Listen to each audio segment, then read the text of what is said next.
Hello and welcome to the latest VGIW event. This is Road to Nowhere 2024. And for our first event, it is the 2024 Championship Briefcase match.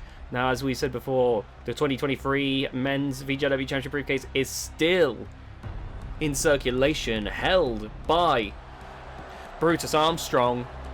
But we have several wrestlers here tonight looking to gain the 2024 Men's Championship Briefcase. The women's one will be defended at our next event, the women's only event, Virtual Shock.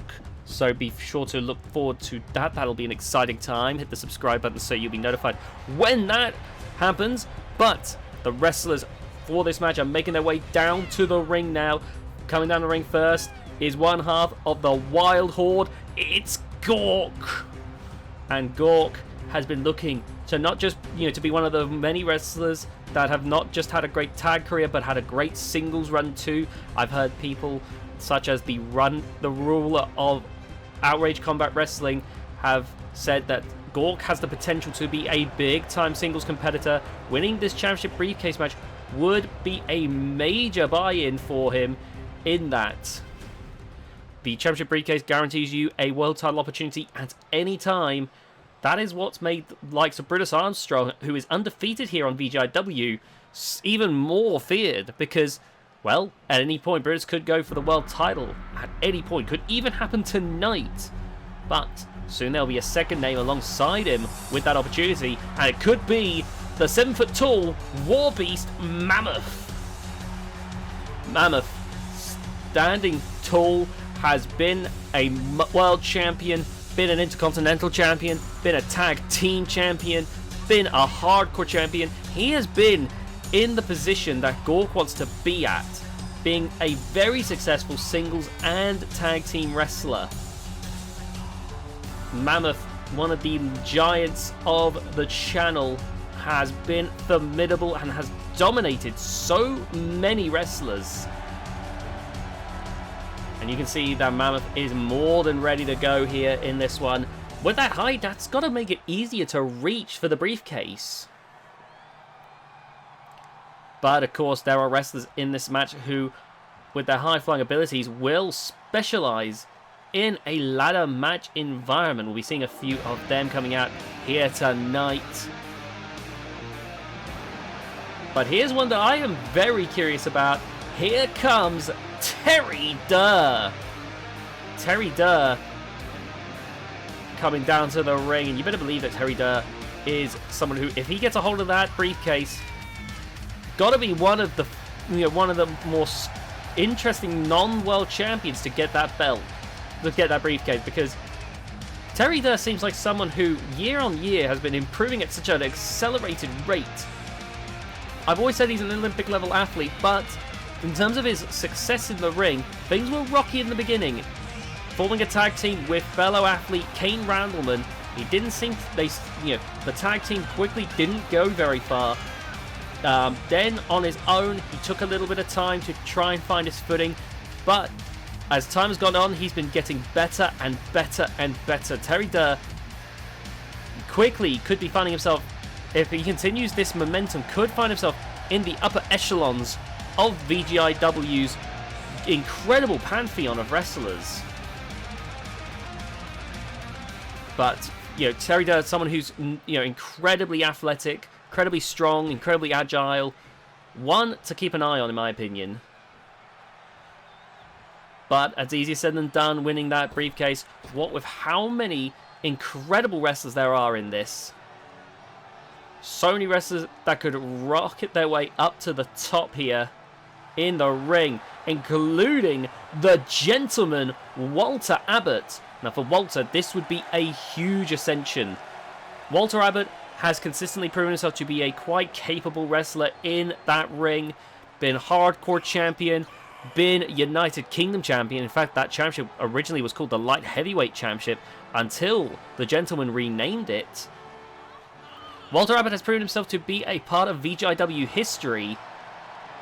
And he may be an older guy, but he's proven that his strikes, he knows he has the technique to really knock people out. And maybe maybe the championship briefcase and that technique will be the perfect 1-2 combo to get Walter Abbott a world championship run. That's the crazy exciting thing about these championship briefcase matches. They can be the thing that catapults someone to the top. It's always fun seeing opportunities given because it's such a competitive field that sometimes deserving wrestlers may get overlooked just because there's so many incredibly capable wrestlers. It's an incredibly big pond, but when you have so many big fish in it, it can be difficult either way. Oh, but here we go now. Someone who has been on the receiving end of a cash-in with the championship briefcase. Wade Danielson won the World League Tournament happening in October to become VGIW World Champion.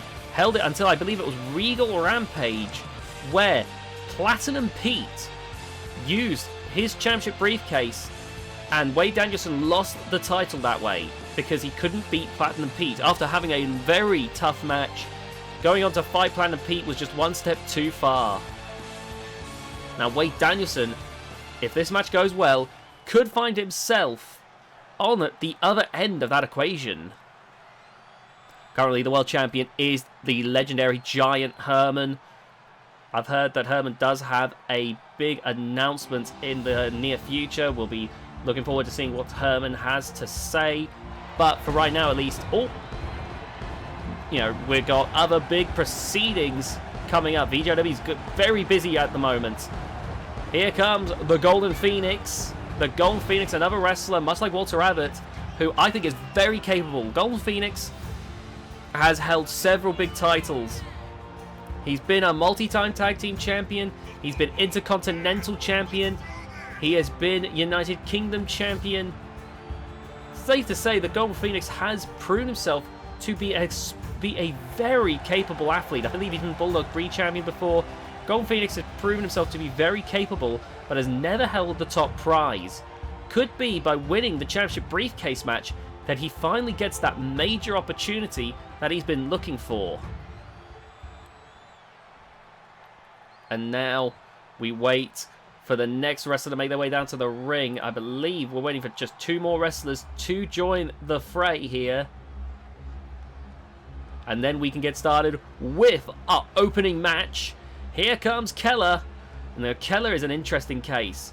Keller has, for years now, been one of the top wrestlers in VGIW's tag team division, alongside Hardcore Hank. However, Keller, not too long ago, betrayed Hank, and the two of them now seem to be almost at a race to the top. Hardcore Hank has guaranteed himself a spot in the World League Tournament. Keller looking to get the championship briefcase. And you got to think that those two are looking for that surefire ticket to get to the top. Here we go now. And here comes the Bull, Terry Adams. Terry Adams has been at the top before. I've talked about the great ascension that Terry Adams has had. We think about, how I was saying Terry Durr started off a bit rocky. Terry Adams was what many would call a jobber in the beginning days. Back in the days of VGIW episode 1, nearly 6 years ago now, Terry Adams was at the absolute bottom of the totem pole, but now stands among us as one of the more decorated wrestlers that we have seen. Incredibly tough, incredibly durable. Terry Adams is being proven himself to be especially capable in that ring. Now I'm thinking about the accomplishments. I know that Mammoth has been collecting those like trophies. None of these wrestlers, I believe, have ever held the championship briefcase. Mammoth, of course, going to want to try and add that to that already extensive list of achievements. Here we go now. The opening match begins. Everyone is pouring out of the ring here in all-out war, it seems. And the Bull, was about to race out to meet Gore. Nobody grabbing the ladders yet, which is surprising here, given the stakes here. Keep in mind that the winner of this match will get the championship briefcase and be the 2024 championship briefcase holder for the men's division in VGIW. That is a huge opportunity. That means that the winner can relinquish that briefcase for a world title opportunity at any point. Walter Abbott, the first person to grab a ladder and sending it into the ring. The gentleman already off to a roaring start here, it feels like. Terry Durr looking under the ring for a weapon, grabbing a chair. Not intended weapon in the match. Doesn't look like it's... Oh, look at that. Meanwhile now, Walter Abbott, Wade Danielson colliding here. Meanwhile, Mammoth has Gore here. Oh, good God, into the ring post. Golden Phoenix swinging that ladder around. And now colliding with Walter Abbott. You got to think, oh my God, Guttler there with a knee strike. And look at that. Good Lord. And now into the ring post. Oh, Keller getting some colour there on Walter Abbott. And now Keller going to the outside. What is Keller planning? Oh, Terry Durr entering the ring. With a big beat down to the gentleman. But the gentleman there dodging and with a series of kicks to the back there. Going for a neck breaker. And now Gork. Oh no, look at that. Beware the strength of Gork. And now, oh. So far, nobody climbing the ladder yet. Terry Adams bleeding already from this match. This match feels like it's barely started. But the gentleman looking to finish it. Climbing the ladder, racing up the ladder. Oh my God, here comes a chokeslam from Gore. And Wade Danielson thrown into the ring post. The gentleman, seemingly uncontested. Already completed one segment of our complex locking mechanism. 2 segments. And now Keller racing up to meet. Oh my God, look at this.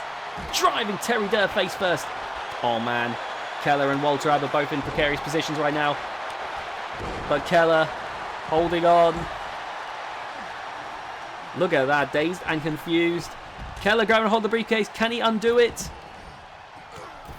Oh my God, 3 segments.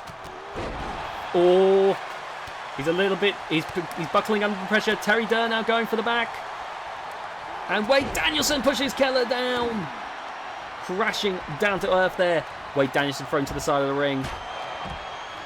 And now the Golden Phoenix. Gore going after the bull here. Big Hurricane Rana. Gore bringing another ladder into play here.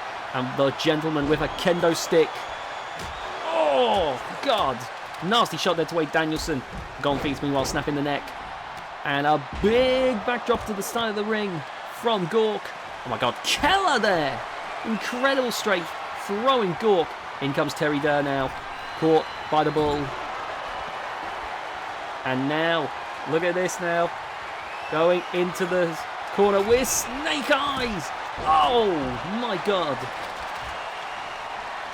What a brutal matchup this has been so far. Oh, now look at this. Oh, good God almighty. And now, here we go. Down goes the bull. Terry Durr now grabbing the briefcase. 4th segment. And is he got it? Has he got it? Oh my God, Terry Adams trying to stop him. The bull trying to stop him. But Terry Durr's done it. Terry Durr's done it. Terry Durr's won the 2024 championship briefcase. This is incredible. Terry Durr has got a guaranteed shot at any point for a world title. What an opening match. Short but sweet, incredibly powerful. Terry Durr, one to watch. Going to be the talk of the locker room.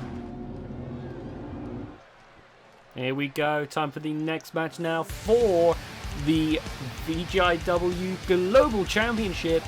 For those who aren't aware, when it comes to the men, the Intercontinental Championship, and for the women, the Global Championship, the gimmick to this belt is that if you can hold it successfully for 6 months, defending it 6 times, you can relinquish it for a world title opportunity, which is a big deal, of course. Ruby Bourne looking to regain the title, has initiated her rematch clause, looking to win it back from Hope Halliwell. It is being defended in a TLC match. You can see it being suspended above the ring there. But yeah, Ruby Bourne looking to try and reclaim the title, start from square one, try to get those 6 successful defenses to get a world title opportunity. For Hope Halliwell, this will be her first defense with the title. So if Hope wins tonight, that'll be 1 of 6 defenses, first month, I believe. And yeah, like, basically it's going to be a very interesting time. And of course, we have Ash Shark Davies looking to also in the fray here. Ash has got their finger on the pulse on several championships right now, barring the world title itself. It is crazy that given that like the Monroe family have been like pretty much having a stranglehold on the women's championships as of late, and Ash Shark Davies looks to try and almost outdo them all by themselves. Speaking of which, here comes that wildcard champion. Ash Shark Davies could be walking away with 2 titles by the end of tonight, potentially 3. Because Ash is booked twice tonight, already defended the wildcard title this month, looking to, so will be in the Global Championship match and the Women's Tag match, the United Team Championship. Ash Shark Davies could be the first person in VGIW history to hold 3 active titles at once. This is a very rare situation, but that is due to not only the fact that obviously Ash is this is due to a few reasons. Ash won the opportunity to fight for the global title, won the Champions Challenge, which now has the stipulation that you can fight for a secondary title, but also won the Wildcard Championship. Ash has just positioned themselves to take full advantage of the situation, of the opportunities, the many opportunities that VGIW gives to its wrestlers. Not very often you'll ever find someone who can make the dominoes fall in such a way, but Ash has managed to make it happen. Could be on the cusp of something truly special here tonight. It all depends on how these 2 matches for Ash go here tonight. Either way, Ash will still be a champion by the end of the night with that wildcard championship already been defended, but Ash could very well be on the cusp of something truly special. Anyway, here comes the defending champion now. Here comes Hope Halliwell. Hope, the current defending global champion, like I said before. If Hope Halliwell can win tonight, that'll be the first of 6 successful defenses. If Hope can do this 6 times across 6 months, then Hope Halliwell can relinquish the global championship for a world title opportunity. Hope Halliwell, right now in a position that a lot of wrestlers find themselves in. Again, like I said, there's a lot of great wrestlers, and so while it's a big pond, there's so many big fish in it, it can be sometimes easy to not get that opportunity you might deserve. So for Hope Halliwell here, if she can, she will be guaranteed a spot. It'll be impossible for her to be overlooked. But it all depends on how this match goes. All 3 of these wrestlers never held the world title and looking to ascend up the rankings. There's a look at the Global Championship. As you can see, the belt suspended above the ring here. Hope Halliwell ready to go. There's Ruby Bourne. And Ash Shark Davies. Now, I've seen people who are fans of... I've seen fans for all 3 of these different wrestlers here. Oh, the match has begun here. I didn't hear the bell, personally, but there we are. Ruby Bourne there with that takedown to Hope Halliwell. And look at this. Very nicely done. And Ash with that DDT. I've had people come up to you who are fans of you know, these, oh gosh, all 3 of these wrestlers quite popular in their own right. Ruby Bourne, of course, is the only one of the 3 to have travelled over to Shockwave Sports. All 3 of them also compete in Outrage Combat Wrestling, and all looking to try and make their presence known here. They've been in some very entertaining matches. Ash Shark Davies, for instance, was one half of the first ever United Team Champions with Minnie Taylor. Oh man, look at that. Wow, an interesting flurry of offense. Ash Shark Davies right now with a great opening bout here in this one. Now this is TLC match, so it's similar to the last match we just saw where you've got to climb up and grab, in this case, the Global Championship. But now it's intended for there to be tables and chairs. Oh, look at this, Ash setting up the ladder. Meanwhile, Ruby Bourne's already cleared that announce table. Clearly got intentions to use that. Ash, though, racing up, clearly not wasting any time. And now Ruby Bourne racing up. Hope Halliwell coming in from behind to Ash. And this is a big beatdown now. Down goes Ash. And Ruby Bourne. Oh, my God. No, wait a minute. Oh, my God. Double foot stomp from the top of the ladder to Ash. And Ash going to have trouble breathing for a bit here. Meanwhile, Hope Halliwell pulling out her table. But Ruby Bourne. Look at this. Look at it. Unhook the belt from that complex locking mechanism. Oh, my goodness. Ash there. Ruby managed to get the first of 5 segments down. But now Ash taking down Ruby, going after Hope Halliwell now. And he immediately pushes the ladder over and driving Hope into the ladder. And you can see there Hope grinding onto her back there. Definitely a lot of pain. Pele kick. Down goes Hope. Oh, but Hope Halliwell may be in for even worse. Oh, the harpoon delivered with authority there. And now, look at this. Oh, setting the ladder up here. Nice strike across the back. And into the corner. Stiff strikes here. Ruby Bourne returning the fire here. And Hope Halliwell, while those two are distracted, is going to try and grab the title to successfully defend it. Nice work there by Ruby Bourne. And looks like Ruby Bourne might be about to join Hope Halliwell. The second segment has been cleared.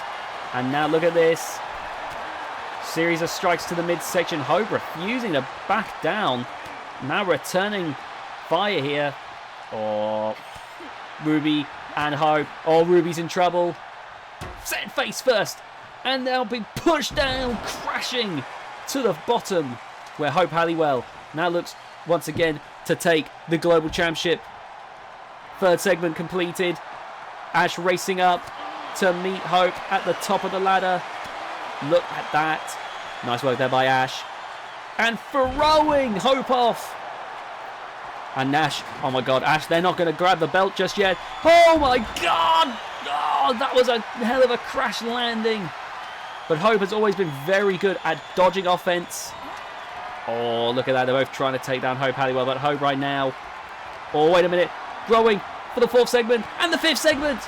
Oh, Ash tried to take down Ruby before going to Hope, but that was a costly mistake. Hope Halliwell with her first successful defense. 5 more to go, and Hope Halliwell is guaranteed a world title opportunity. Just has to keep a clean streak until then. Right, it's time for the next match for the Hardcore title. Now, this is a special match. It's a special guest referee match to try and give a little bit of impartiality, try and prevent as much screwiness as possible. There may be no count out, no DQ, but we have here at VGIW have noticed that there is definitely something up over at GHK. Coming down the ring first from the board, the special guest referee for tonight, it's Jim Blanc. Jim Blanc, one of the members of the board, making his way to the ring, looking to try and call this match down the middle to try and avoid any screwiness from GHK's Theodore Cornwall. Theodore Cornwall seems to be getting more and more unhinged as of late. And so that's why, the board is concerned about, Kazumi Yamamoto being given a fair shot in this matchup. If Barry Tanner can win, fair enough, that's all well and good. But it has to be fair. It has to be fair. That's what we're looking for here at VGIW. Alright, here we go now. The first entrant in this, it's one-on-one special guest referee match. No count out, no DQ, of course, because it is a hardcore match. But here we go now, making their way to the ring. Here comes the challenger, Kazumi Yamamoto. And alongside him is his mentor, Don Lee. And Don Lee right there is the person that Theodore claims is a reason for his actions, but Curtis Burton says different. Now, Theodore Cornwall seems to be... You know, the reason... So, it's a long story now, but Kazumi Yamamoto, for a point in time, was a free agent and would have been a big get for either VGIW or GHK to get, because he was proven to be very capable, very successful early on, winning the Bulldog Breed Championship. Theodore Cornwall decided against it, however, because his mentor was Don Lee, someone who Theodore has had a long, intense rivalry with. Don Lee is now retired from in-ring competition, but is putting his effort into molding Kazumi Yamamoto into a top star here in the world of professional wrestling. And because GHK turned him up, or more specifically Theodore, Kazumi Yamamoto is a VGIW wrestler. Kazumi went on to win the Hardcore title and go to the GHK Champions Challenge match. Now, Kazumi would go on to win the GHK Champions Challenge match, which by right would guarantee him a shot at GHK's world title. Theodore Cornwall decided to screw Kazumi out, putting him in a hardcore match with Barry Tanner that very same night, which Barry Tanner would go on to win, meaning that Kazumi Yamamoto lost the hardcore title. Theodore Cornwall did that, saying and claimed that as Kazumi Yamamoto now no longer held the hardcore title, he had no way of legitimately appearing in GHK and therefore would not fight for the world title, screwing Kazumi out of his rightful shot to be in the match with Xander Horus and Bruce Cannon Stubbs. Curtis Burton has called out Theodore Cornwall and his crooked displays, and Theodore Cornwall standing resolute. If anything, he is getting more twisted and more vile as time's gone on. As time goes on, suspending Curtis Burton for the rest of the year after the confrontation between Curtis and Theodore turned physical. Theodore is clearly willing to use his power however he deems fit to maintain a stranglehold on GHK. But when it comes to the hardcore title, it is a dual brand belt, so he doesn't have full control over it. And we here at VGIW, the board has declared that the hardcore title will be defended in a rematch between Kazumi and Barry. Theodore may not like it, but he doesn't get to hold all the cards in this equation.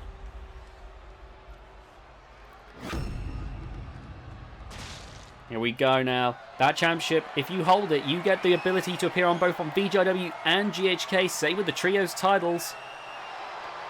And if Kazumi wins here tonight, Kazumi could get another shot at beating the GHK Champions Challenge. He's just got to keep an eye out to not get screwed over by Theodore Cornwall again. Barry Tanner standing resolute, standing ready to go here. The right-hand man of Theodore Cornwall. Now, I don't like to spread rumours here in VGIW, but I have heard that Fred Creature Lane has actually been training in a different locker room from Barry and Theodore. Normally, these two would share a locker room, but Fred Lane has actually been in a different locker room as of late. Maybe some discomfort, perhaps, with the behaviour of Theodore Cornwall. Keep in mind that those two, alongside Don Lee, would have all been...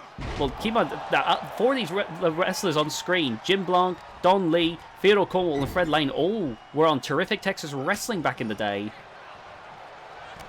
So have a long history of each other.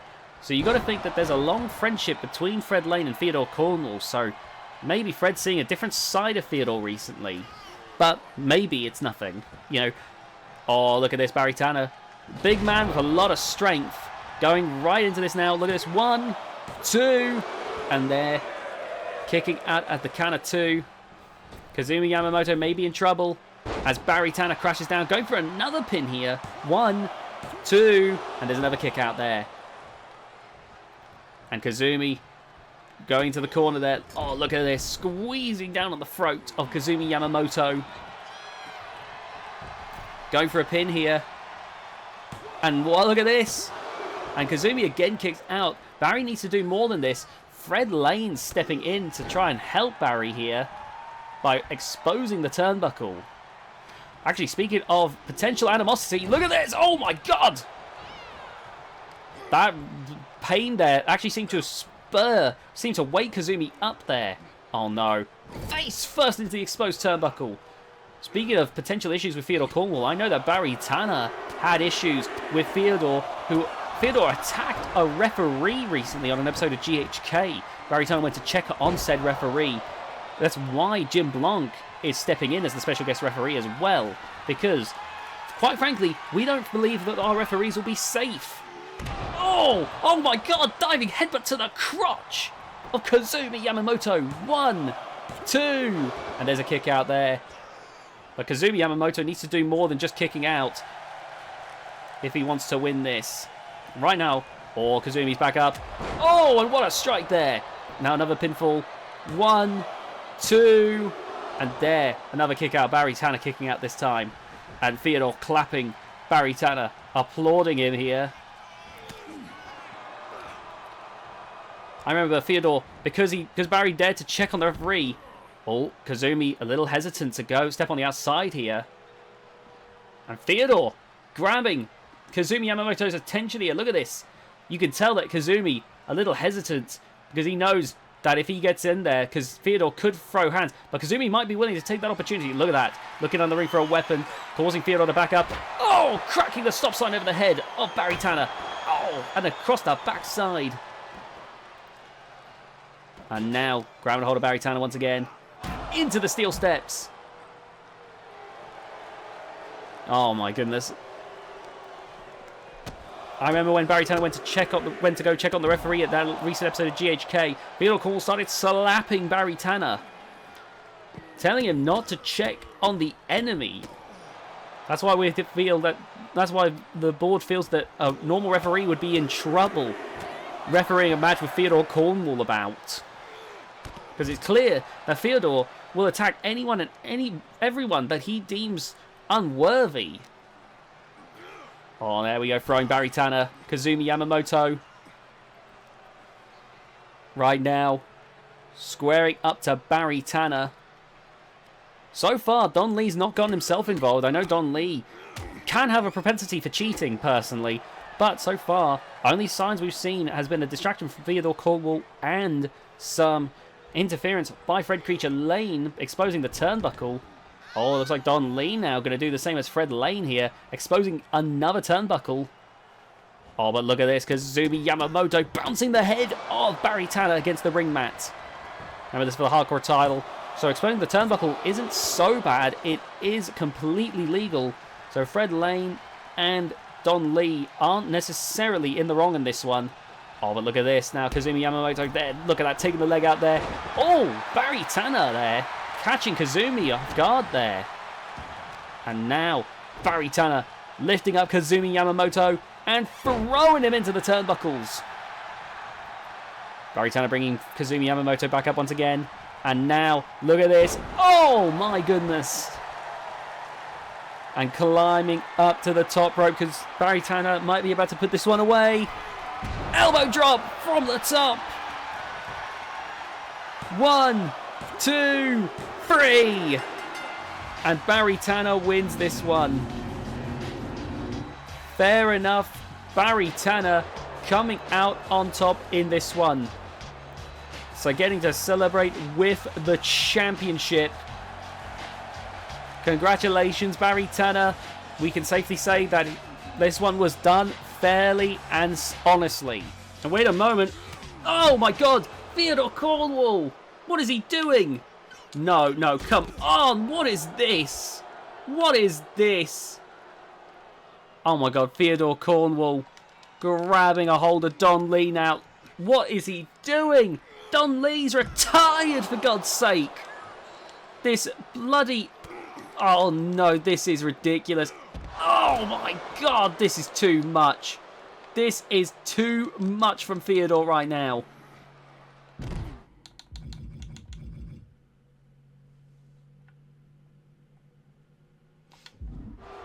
Good grief. Oh my god, this is sickening.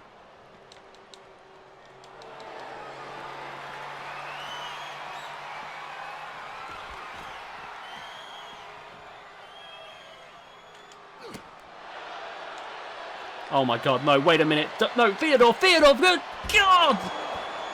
What is he doing? This is ridiculous. My god, Barry and Fred have already left. Kazumi's out. Kazumi cannot defend Don Lee here. Oh god, Jesus Christ, this is sickening. This is sickening. Oh my god! We got to get someone out here. We got to get some security out here. This is ridiculous. Oh my goodness. Oh! The moment Don Lee gets back up, he's just being tread like dirt right now. Oh my goodness. This is absurd. No, not like... Oh my god.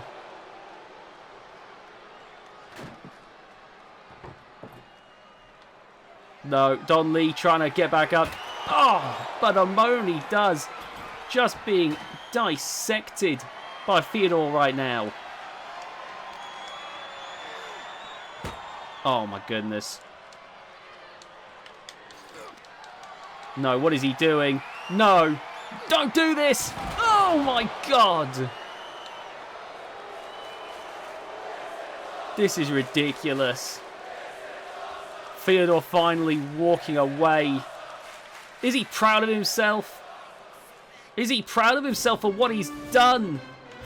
Oh my god, no. Don Lee trying to shake the cobwebs up. Theodore's back for more. No! Good god, man. Good god, is this not enough? No, not again. No! Oh my god! Oh, this is ridiculous. No! No! Good lord. This is disgusting. We've got officials out here to try and separate this, but the damage has been done. This is ridiculous. How will Theodore try to justify actions like this? Alright, here we go. Time for the GHK Championship Briefcase match. It's going to be 8 wrestlers in that ring fighting for the GHK Championship Briefcase, which guarantees you a GHK World Title opportunity at any time. There's going to be 8 incredible wrestlers battling for this one. Similar to our opening bout, coming out of the ring first. The leader of the hardcore side of Storm System Worldwide, Bruce Cannon Stubbs, who has been making some very interesting moves as of late. Of course, the overall leader being Aaron Storm, of course, but Bruce has been making some interesting moves. Bruce went on to win the Trios title with Crusher and Rebellion. However, for the rematch, to try and win back the titles, Bruce gave up his spot for Thomas Swole. Maybe trying to ingratiate himself with the other members some more, now that he's taking on a more leadership type role. Bruce Cannon Stubbs also did win the GHK World title, looking to regain it by any means necessary.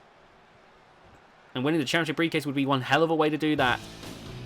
Bruce has already proven himself to be a top level wrestler there at GHK, taking on the likes of the Crusher and won, but did get trounced by Xander Horus, the current champion.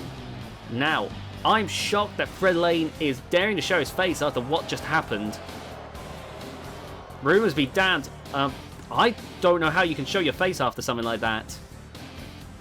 Fred Lane was party to what just happened to Don Lee. That was disgusting, really. Jim Blanc had to get officials out there to try and stop that, just because there was that was the reason why Fred Lane and Barry Tanner were, backstage. Like, Jim Blanc basically told them that they had to leave. Thankfully, Barry Tanner and Fred Lane were very willing to go along with it, but Jim Blanc couldn't deal with all three at once. And by the time the officials came down to deal with Theodore Cornwall, it was too little too late, unfortunately. Here comes the original Beast of Bedlam now, Mad Boar, one of the wrestlers that I'm pretty sure I feel like if I was to list people who have been GHK World Champion, people would be shocked that I didn't list Mad Boar, one of the wrestlers who just seems right to hold the GHK World title, has yet to do so just yet, but has had plenty of success in GHK, winning several championships in his time. Been a hardcore champion, I'm pretty sure he's been bloodshed champion. Mad Boar, the only title he hasn't won at GHK has been the Trios title, which with Teddy Jones and Mammoth could happen. The Z Division Championship, which is less likely as that's for the lighter wrestlers. And the top prize itself, the World Championship. But if Mad Boar wins this match tonight, well, he'll be one step closer to that goal. This is a very interesting matchup right here. Several incredible wrestlers, in my opinion. Legends in the making. Only one of them can walk away with the GHK Championship briefcase. Currently, the holder of the Championship briefcase is Brutus Armstrong and Terry Durr. We have a GHK Championship briefcase up for grabs, and then next month we'll have the VGIW Women's Championship briefcase up for grabs. Here comes the Monster, making his way down to the ring. And the Monster, a former GHK World Champion, multi-time, I believe 3-time GHK World Champion, was the first GHK World Champion. I believe won it. I don't remember which order it was in. He won it a second time and a third time, but it should be noted that the Monster won one of those, but with a GHK Championship briefcase. The Monster has proven so. The Monster could end up being the first person in the channel's history to be a 2-time Championship briefcase holder. The Monster, one of the most agile giants I've ever seen. Very, very capable in that ring, and could guarantee himself a 4th world title run if he does make history here tonight. Now we wait for the next wrestler to make their entrance to this ring. Here comes No Pain Percy. And Percy calls himself that because quite literally he apparently does not feel pain, which makes him a perfect candidate for an environment like GHK. With his size and strength as well, No Pain Percy has proven himself to be quite a formidable opponent. And maybe winning the championship briefcase could be the ticket he needs in order to come out on top and become GHK champion. Maybe this is the final piece of the puzzle, really.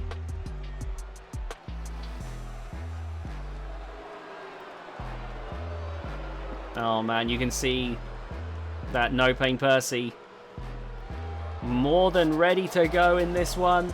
And I'm curious to see how this match is going to turn out here. No Pain Percy might be some people's choice heading into this, because he can be quite formidable. Oh man, I am curious here. I don't know who to go for in this one, just because matches like this can be quite incredible.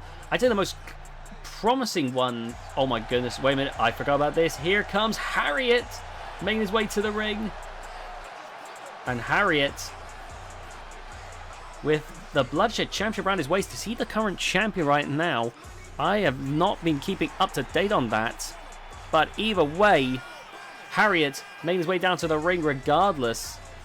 Looking to win one for the Perk Squad. You know, it was when the qualifying matches were set up, only him or Byron Jackson could get in. Byron Jackson, a former GHK World Champion. Harriet could join Byron Jackson in the Perk Squad as a person who's held the GHK Championship if he wins here tonight.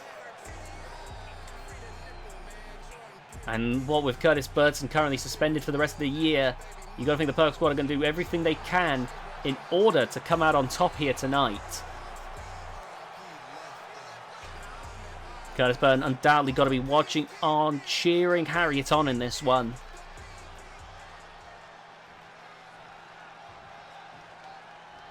And now we wait for the next wrestler to join the fray in this matchup.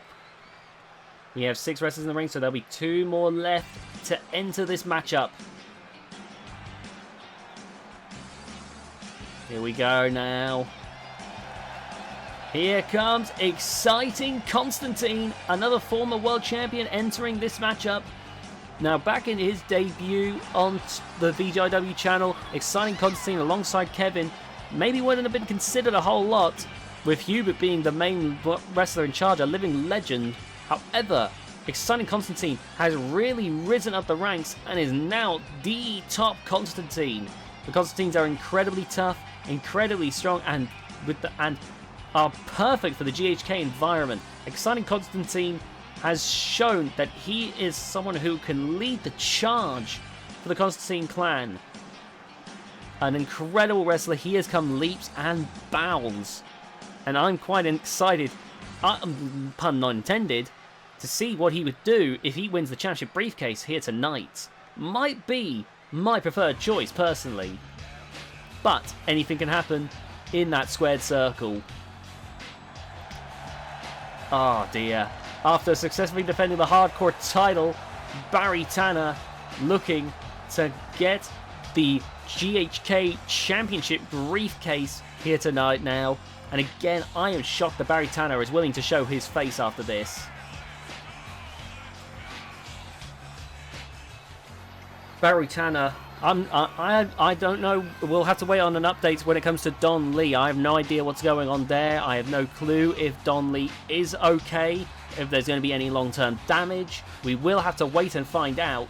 But of course, Theodore Cornwall holding grudges like he does. Just ridiculous, really. I can't see how Barry Tanner and Fred Lane can stand by a person like that. But Barry Tanner, of course, wanting to ride the high that he got from successfully defending the hardcore title to take that momentum into a championship briefcase win here. We'll have to wait and see if he can do that, though. It won't be for too much longer, as this next match is about to begin. And the match begins. Here we go. And Harriet going straight for the ladder there. Meanwhile, bodies are flying here, there, and everywhere. Harriet already seemingly uncontested right now as he... Oh, good grief. Bruce Stubbs there with that DDT. But Harriet setting up the ladder. Fred Lane raking the eyes of Barry Tanner right now. Oh, into the side of the ring here. Harriet grabbing the briefcase, already completed. 1 to 5 seconds. Fred Lane saw it, but he's actually not going after Harriet. Maybe those rumours are true. Barry Tanner's not going after Harriet either. What's going on here? Exciting Constantine, though, is exciting Constantine wanting to win this match here tonight. I am shocked that Fred Lane and Barry Tanner, given the rivalry the Perth Squad seem to have had with the GHK Authority, that Fred Lane and Barry Tanner both saw that Harriet was grabbing the briefcase and decided against it. Oh God, exciting. That big man on top of the ladder. Good God, think about this man. Oh my God. Big lariat there from Monster to Barry Tanner. Exciting Constantine really is trying to live up to his name here. Oh, climbing up once again. This time grabbing the briefcase. Big lariat from No Pain Percy. Exciting Constantine. 4 segments. Could be about to do it. Could be about to do it. He has! He has! My God, this was a quick one. But exciting Constantine has just won the championship briefcase. Even though this was so short, there was a lot that happened there. Why did Barry and Fred Lane not go after Harriet? And what will Exciting do? When will Exciting strike to fight for the GHK Championship? Moving on to the next match now. It's for the tag team titles. It's a triple threat tornado tag team match, which is no doubt going to be an exciting time full of crazy action. Alright, as the roof unloads from the arena, we now await the champions to make their presence known. Can we have the roof back? Thank you. We spent a lot of money to appear in this arena. We could at least get the whole package. Oh dear. Anyway, here come the champions making their way down to the ring. The Wild Horde. And here you see Gore and Oglin making their way to the ring. Still an absolute presence here in the world of tag team wrestling. Gore has been breaking out into singles action lately, but still a presence in the tag scene nonetheless. Definitely one to keep an eye on for sure. Oh man. Gork and Oglin they have proven themselves to be one of the higher-ranking teams as of late in the tag division, but they're facing two teams that have been around since the beginning, both of which who have risen to the top as well. So for Gore and Oglin, this could be their greatest challenge yet, though they are familiar with one of the two challenging teams. We're now awaiting the arrival of the first contenders for this matchup. Here we go! And making their way down to the ring, the heaviest tag team on the roster, the Beasts of Bedlam, are here. Standing 7 feet tall is the almighty War Beast Mammoth, won damn near every title we have. And then, of course, we have Teddy Grizzly Jones, weighing 600 pounds. An almighty presence are the Beasts of Bedlam. Oh my god. You gotta think Madball, the original Beast of Bedlam, watching on from maybe even backstage, if not from the GHK locker room. But still, this is a big moment here for the Beast of Bedlam, trying to reclaim the tag team titles from the Wild Horde. But they're not going to be alone in this matchup, because Eli T won the Champions Challenge match, meaning that he was able to challenge for any secondary title that he chose, and Eli T chose to tag team titles. Showtime have been looking to make this return for a while now, to return to the tag team division.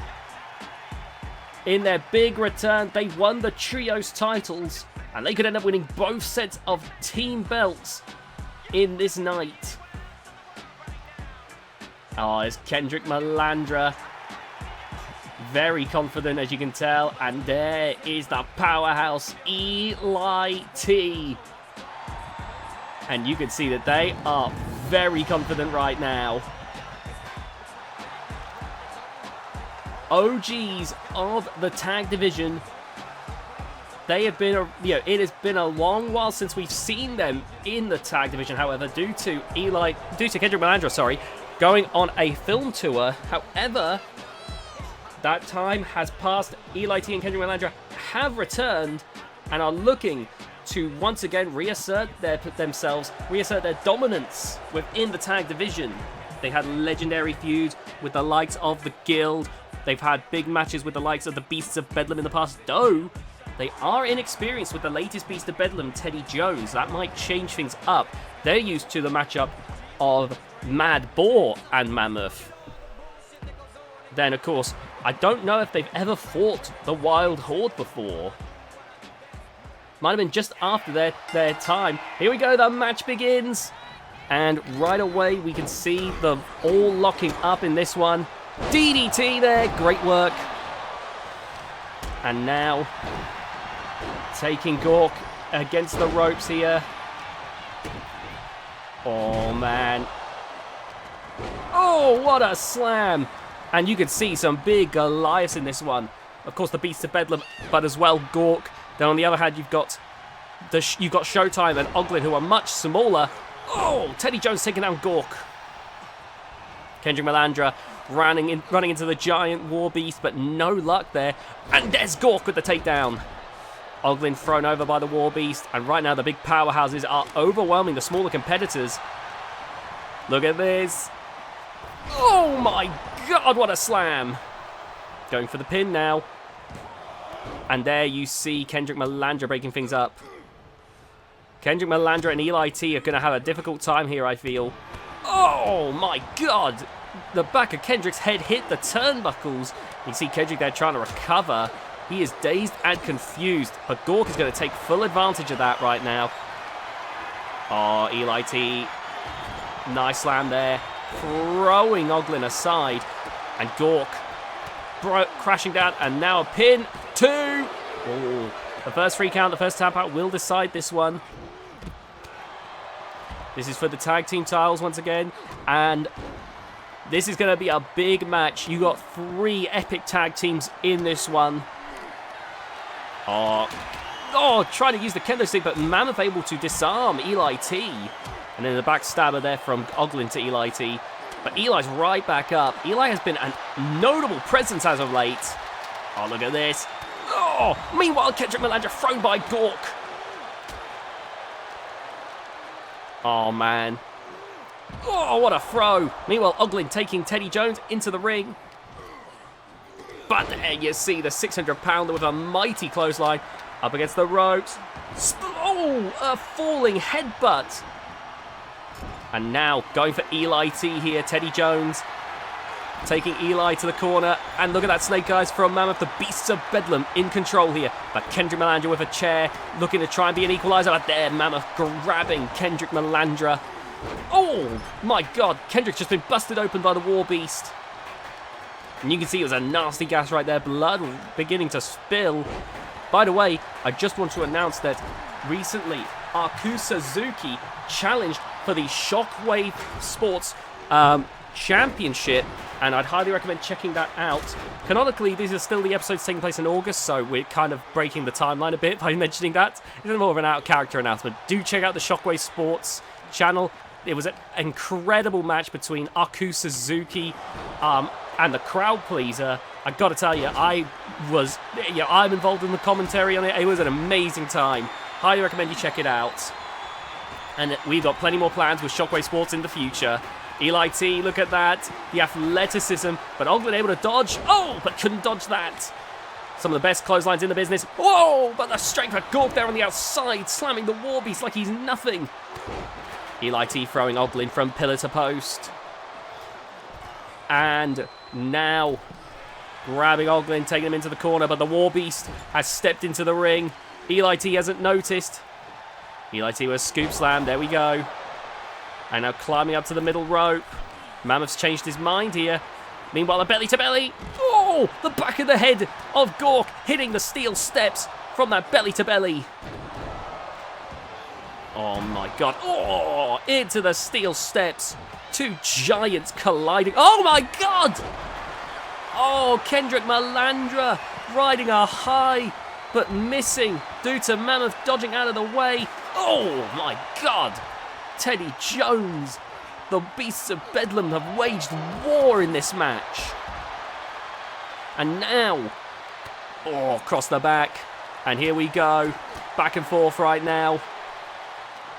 Good Lord. Big backdrop there. Oh my God, Kendrick Melandra. Meanwhile, a release back suplex there from Mammoth to Gore. And now a kendo stick in hand, throwing it right in the face of Gore, dazing him. And now Kendrick Melandra with a clubbing blow across the back. Gore still fighting back though, seemingly unstoppable. So Mammoth, big backdrop. Kendrick Melandra looking under the ring for another weapon, pulling out another kendo stick. And Mammoth rushing over, disarming Kendrick Melandra. Face first into the barricade. And now, look at that lovely suplex there from Mammoth. Meanwhile, Teddy Jones taking down Gore. Oglin going after Eli T. So far, nobody in the ring though, so this match won't end until that pinfall or submission happens in the ring. Teddy Jones with a steel chair. Oh, and Kendrick rushed over there, leaping over Oglin to get to Teddy Jones and disarming him. Oh my God. Look at the strength of Eli T with a Dominator. Oh my God. Absolutely incredible from Eli T. Oh, but couldn't stop Mammoth there. Oh my God. Oglin, steel chair in hand. Gore! Holy, oh my God, throwing the War Beast into the side of the ring. Kendrick Melandra eating a face full of steel with that shot, that chucked chair shot.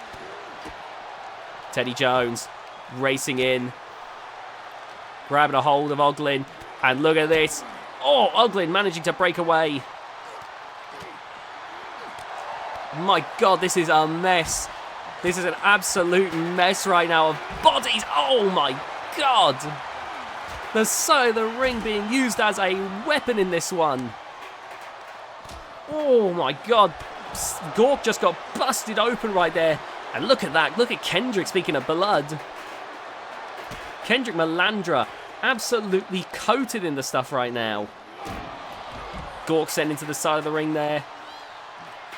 And now, look at this Eli T with a shot to the midsection. And now, look at this. Going for a shoulder claw right there. Oh, and taking the leg out. Oh, Kendrick Melandra able to catch Mammoth. My goodness.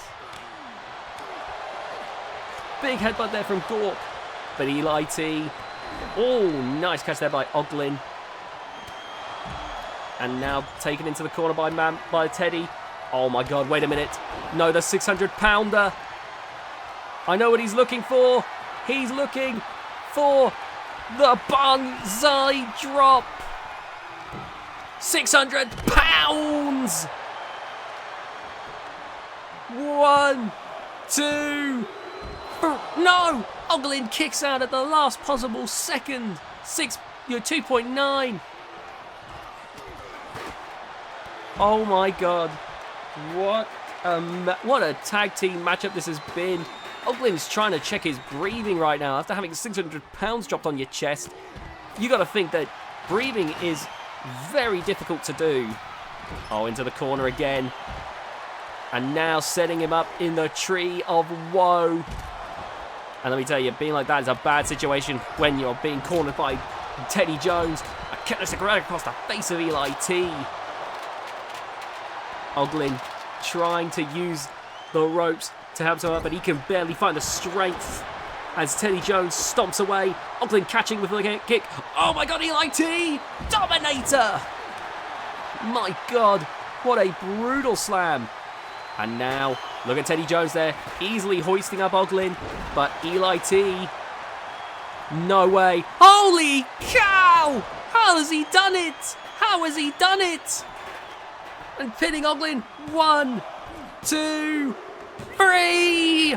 Showtime! Are not just your trios champions, they are now your new tag team champions. What a bout right there. What a performance. This has to be Showtime's greatest period of their careers. Holy cow. I might not always like it, Kendrick Melandra, but these two have been on a hell of a rush, and I will always acknowledge wrestlers when they shine, when they wow, when they pop the crowd, and they are certainly doing that right now. Right now it's time for the Intercontinental title match. And I am so ready for this one. Here we go. This is a big match between 3 incredible competitors. And coming down to the ring, first one of the challengers. Ace the Tank Bakke, someone who has been a constant dominating presence in the world of VGIW. Someone who has consistently, time and time again, proven to be a formidable presence in the world of professional wrestling. And I am super excited to see how he does in this. Many times it seems inevitable that he'll win championship gold, but he's up against sturdy competition here tonight. So I'm curious to see how the master of all will be able to do against the likes of Terry Durr and the rising star in Keller. Ace as always looks focused, looks dead set here on going to town on his opponents. You can see that Ace more than ready, and Ace has always been an exciting wrestler to me since day one. Ace has proven himself to be extremely capable in that ring. Now here comes the next competitor of this match. Keller making his way down to the ring. And Keller is a scary wrestler. He's always been an excitable, chaotic wrestler back in the time with the Guild, but ever since he betrayed Hank, a darker, more calculating side has come out to the forefront. One that none of us truly understand. Hank still is looking for answers, and Keller not yet willing to give them. But now, These two must answer to the champion, Terry Durr, the Intercontinental Champion and now holder of the championship briefcase. Terry Durr, look at that, got his custom championship briefcase. His championship briefcase has already been customized. And he is ready to go here tonight. I gotta tell you, I am truly excited. Terry Durr has 2 tickets right there to a potential world title match. Now, I say potential in the case of the Intercontinental title because for Terry Durr to get that opportunity via that method, he needs to win 6 times over 6 calendar months in order to relinquish the Intercontinental Championship for a world title opportunity. But even if that plan doesn't work out, he still has that championship briefcase, which guarantees him a world title opportunity at any point. Him and Brutus Armstrong both have that distinct advantage due to Brutus Armstrong having won last year's championship briefcase. So we have 2 VGIW men's championship briefcases in circulation right now. Not something we expected, but something that could truly change the landscape here.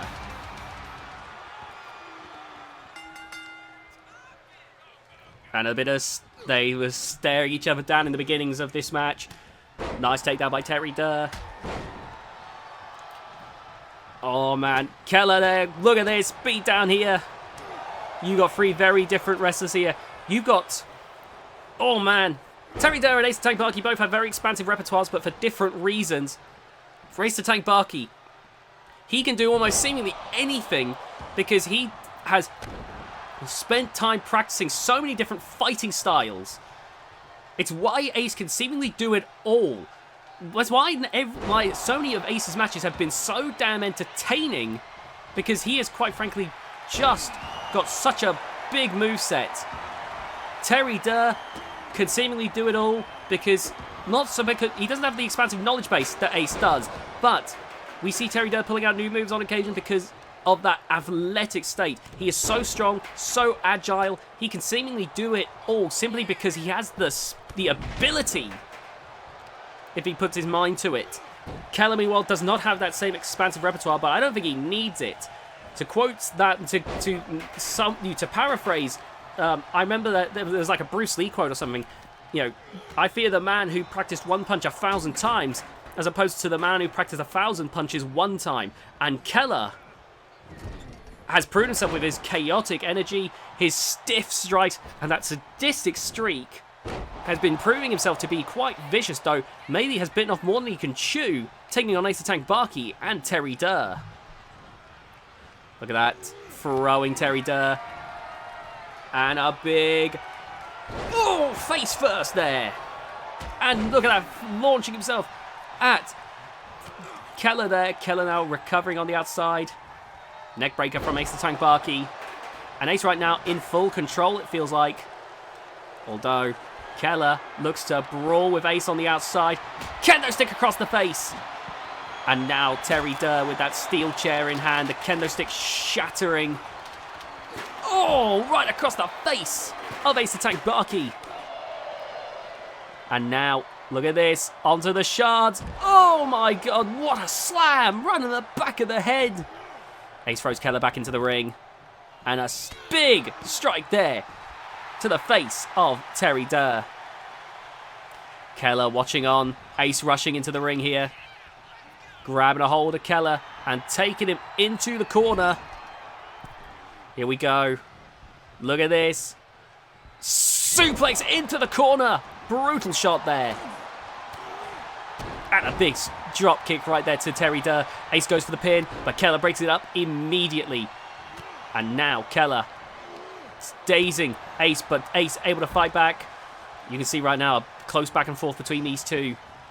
Keller has been seasoned in tags action, but after betraying Hank is now in singles action. Oh, but look at this. Look at this. Against the ropes there, but I'm wondering if there's no rope breaks in this matchup. Oh, Terry Durr with the armbar! With the armbar! Will he successfully defend the title? No! Ace there, catching with the legs. Making a quick escape. He had to escape as quickly as possible. That Terry Durr armbar can be so damn vicious. Remember to stay tuned, ladies and gentlemen, because we have 2 world title matches for you tonight. The VGIW Women's World Title match between Willow, Ms. Joyce Monroe, and Nightshade. 3 current and former world champions colliding in the ring in this one tonight. Here we go, pinfall. 2. Keller kicks out barely in time. We have Ms. Joyce Monroe, the final TTW Ladies Champion and 14-time VGIW, 14-time world champion across her career. We have Willow, who has held the Kitsune Kingdom World Championship and the VGIW Women's World Championship, and Nightshade, former world champion. It's going to be an exciting time. I cannot wait to see what happens when those 3 collide. Nice knee strike right there. And then, of course, for the Men's World Championship, we have the Giant Herman defending his title against the Crusher. 2 Goliaths will share the ring. And that is going to be an epic encounter. I cannot wait to see that either. But, of course, we have this where Keller is beating Ace half to death right now. Oh, my goodness. And Ace finally bounces back, but look at the mess that Keller has made to the face of Ace Tank Bakke. That was brutal. But that is what Keller has become. Far more sadistic, far more sinister in his offense. But Ace! Oh my god, that new finisher, that leaping stomp. 1, 2. Terry Durr kicks out though. Ace Tank Bakke has tapped out so many people, but now has a move that he can pull out of nowhere to lead to a potential knockout. Knocks all the wind out of his sails. And that has made him so much more dangerous as of late. Bringing Ace close, the closest he's ever been to that legendary 2K18 run. Oh my god! Oh no! Terry Durr there was expecting an Ace that was on his feet. Keller knocking Ace down through Terry Durr's predictions off. Onto the chair. Ace Tank Bakke's career has been very interesting. In fact, we've got some interesting careers just throughout here.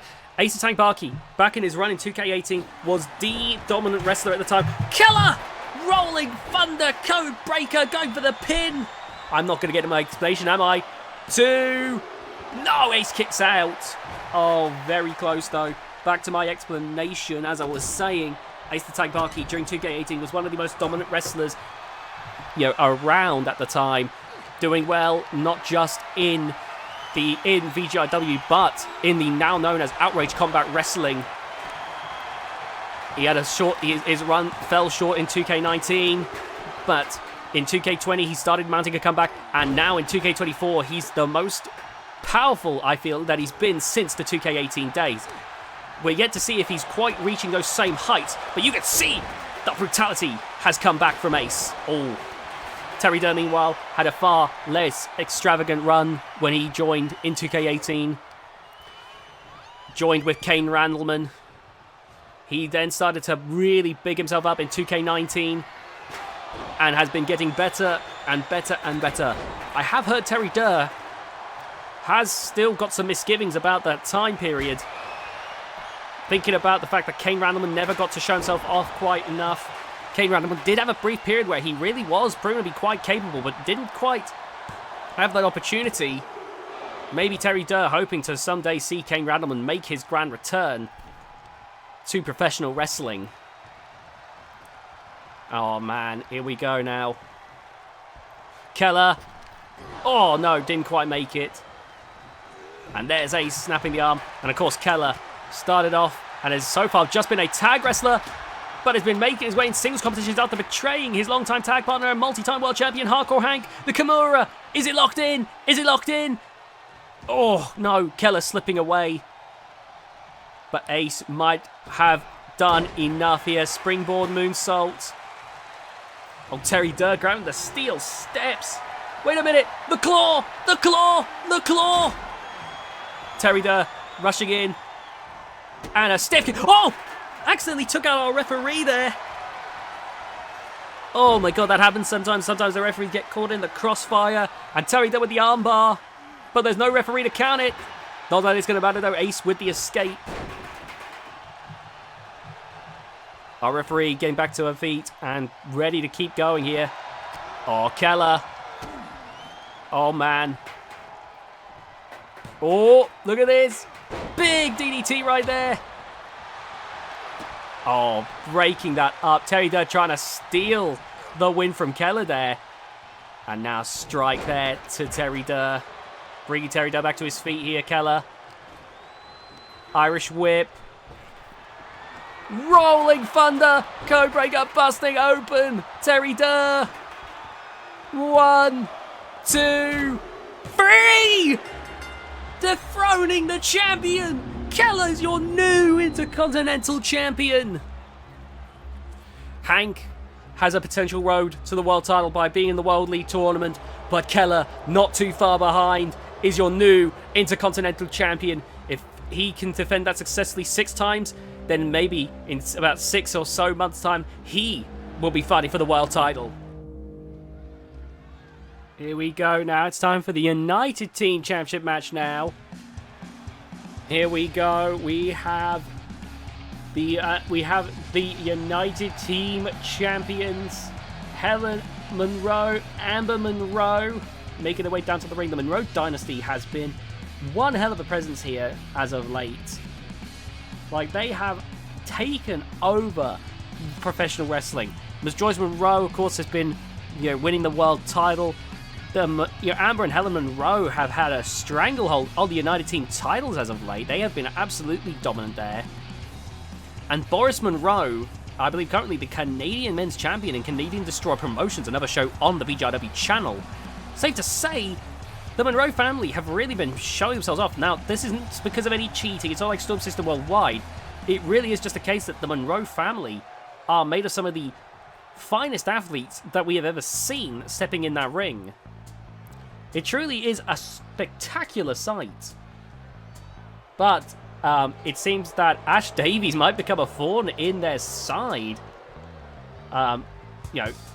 Looking to, the wildcard champion right now, Ash Davies won an opportunity to fight for a secondary title and chose the United Team titles. And after what happened at the Champions Challenge match, I'm not sure I necessarily blame Ash here. They were essentially attacked 3-on-1 by the Monroe family and only barely came out on top. So I'm wondering if the Monroe family saw how good Ash is and felt a bit threatened, saw someone who could legitimately dethrone them from this stranglehold at the top. Now, Ash Davies, a great all-round competitor, very fast, very explosive.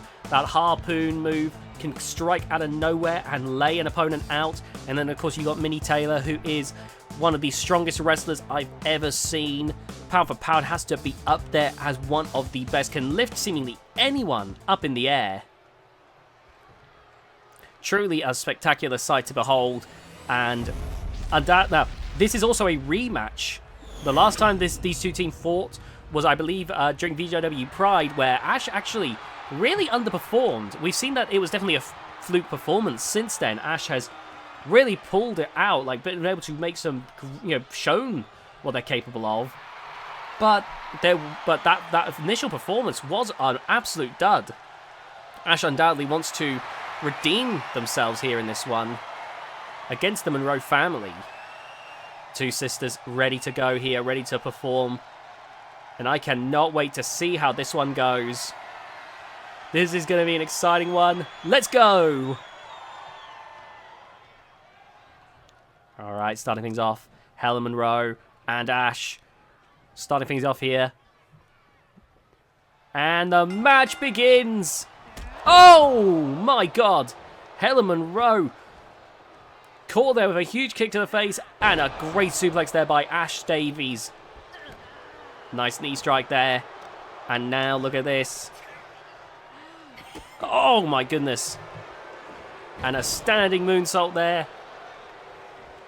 Ooh, look at this now, bringing Minnie Taylor back up. I'm bringing Helen Monroe over and tagging in Minnie Taylor. There we go. Oh, now look at that big shoulder tackle right there. Oh, man. There we go for kick out. In terms of LGBT representation, VGIW is ahead of the curve in a lot of ways.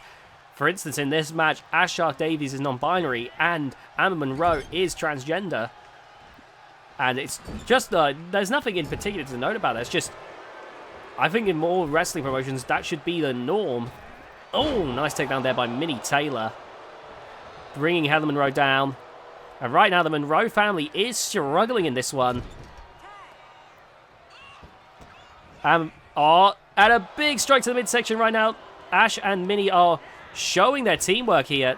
Oh, but Helen there, managing to deflect, but caught again by Ash. They have got Helen Monroe here. But yeah, Amber Monroe, transgender, Ash Shark Davies, non-binary. Just a cool thing in my opinion. Here we go now. Oh, nice kick to the midsection. You can find out about them and more on the VGIW Pride events that take place every year now. Oh, nice takedown. Helen Monroe caught there by Minnie Taylor. And look at this. Oh, big DDT there from Helen Monroe.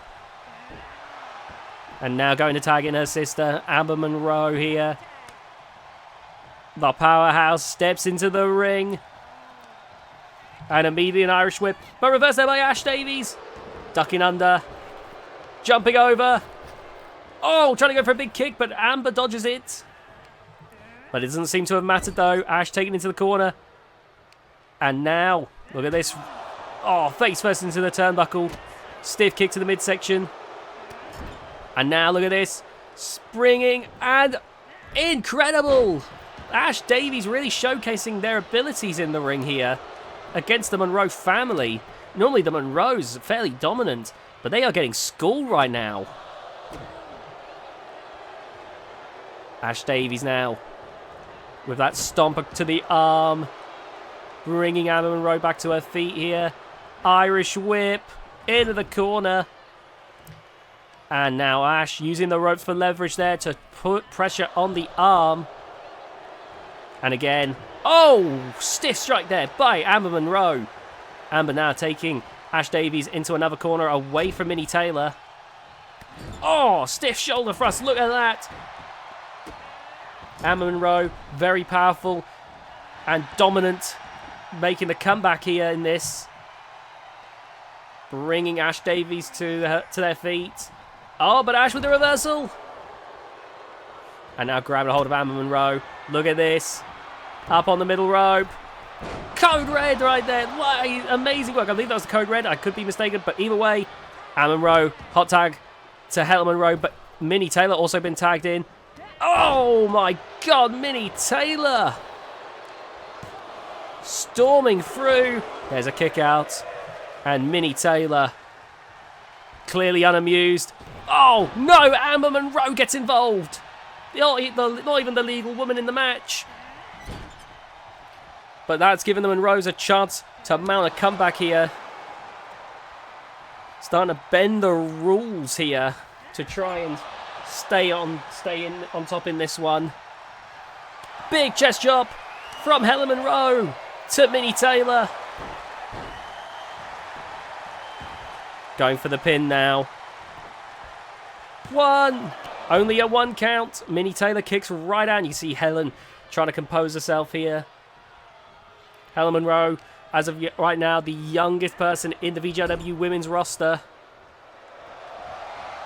Oh man, look at that. Whoa! Shades of her grandmother, Ms. Joyce Monroe, who you'll be seeing later tonight. Ash there, breaking it up though.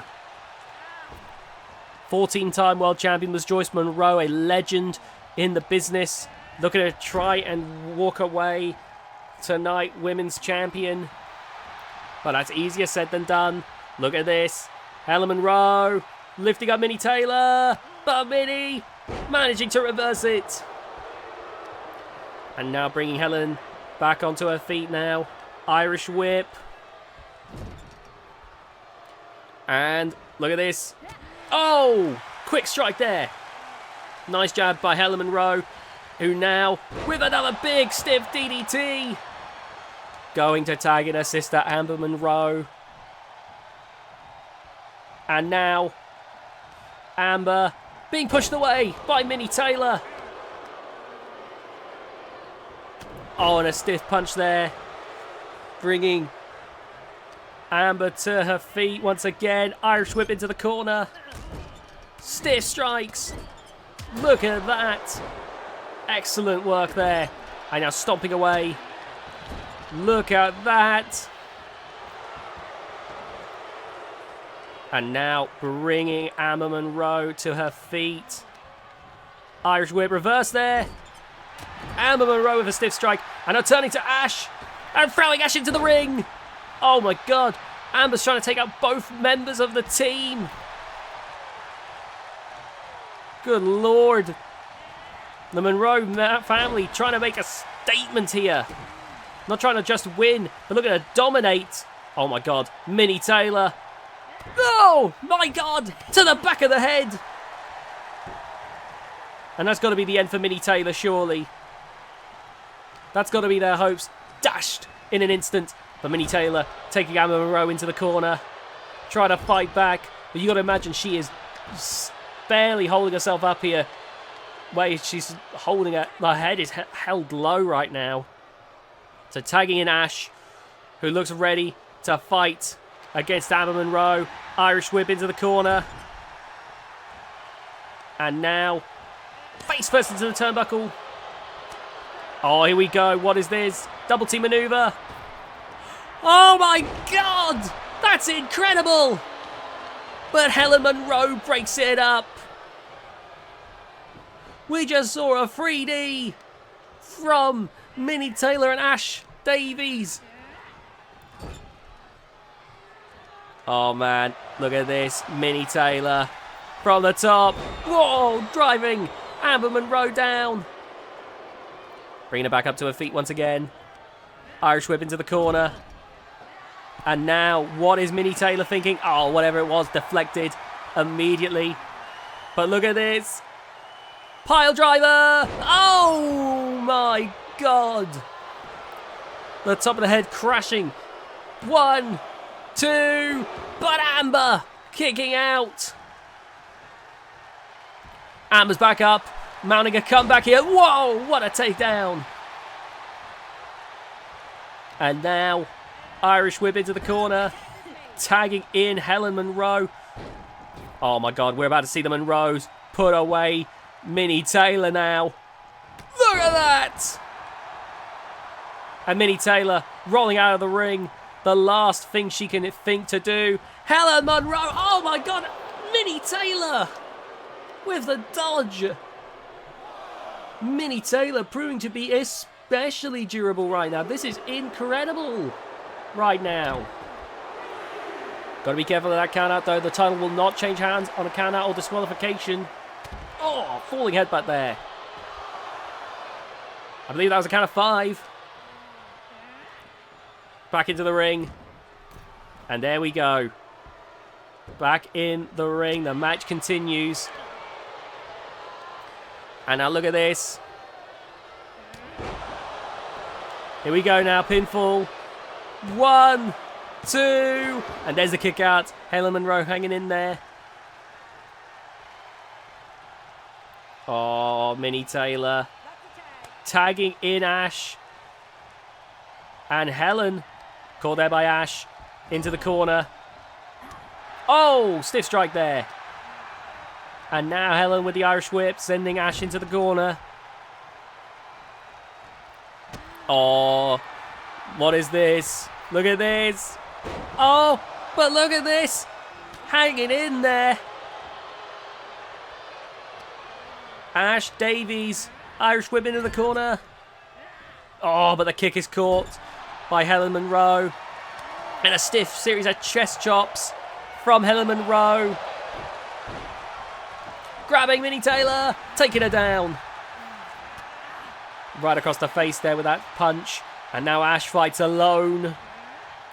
There with the suplex. And now tagging in Amber Monroe. Ash getting to her feet. Rushing in. Oh, but caught by Amber Monroe. Ash is back up again. Look at this. Stiff kicks there. Whoa, what a combo. And now climbing to the top rope. Ash. What is she thinking? Ash Davies. Oh my god, they've collided with a moonsault. 1. But there. Breaking up the pin. Oh my god. This is crazy. And Ash, out of frustration, going after Helen Monroe right now. Oh, look at this. And a DDT onto the side of the ring. Oh, grabbing a hold of Amber Monroe, throwing Amber into the barricade. The crowd trying to will Ash Davies to a title win. The Monroes have been so dominant, the crowd are hoping to see new champions here tonight. Count of 5, they've got to be careful. Pele kick! Count of 6. The referee's warning them. Got to get back in the ring. Count of 7. Amber Monroe. Oh my God. Back in the ring. Amber Monroe's going to take a count-out victory, but they're in the count of 9. Ash is back in the ring. The Monroes are getting desperate here. They were willing to take a count-out victory here, but look at this. 3D! 3D! 3D! And now the pin. 1, 2, 3! We have new champions! We have new champions! Helen realised that they had been beaten, didn't break up the pin. They always have a rematch clause, of course, but Ash Shark Davies, they and Minnie Taylor are your new United Team Champions in an epic encounter. Great work right there. What a matchup. And the Monroe family have to be seething. Ash is really rising up the ranks, and they are looking to rise up to the very top now. Next up is the Bulldog Breed Championship match. We have 3 great wrestlers in this one, looking to prove themselves in this one, in a triple threat match. Coming down the ring first is Samuel the Savior. Samuel, who has been one of the great high flyers since day one. Just someone, like when it comes to Samuel, like when it comes to someone like Wade Danielson, for instance, when I think of like great high flyers, someone like Wade Danielson or the Golden Phoenix is someone who specializes in high flying, but maybe they have some other tricks up their sleeve. When it comes to Samuel, it's often like gravity forgot he even existed. Physics do not apply to Samuel. Sure, Samuel does have other moves. He's proven himself to be pretty good at submissions, but Samuel has proven that, like, in terms of like just what he can do in the air, there are few that can even match him. It's truly incredible, in my opinion.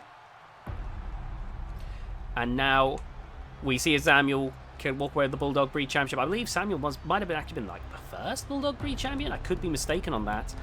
But anyway, here comes Gore in his latest escapade to try and walk away with the Singles Championship. I don't know why he's got the tag belt.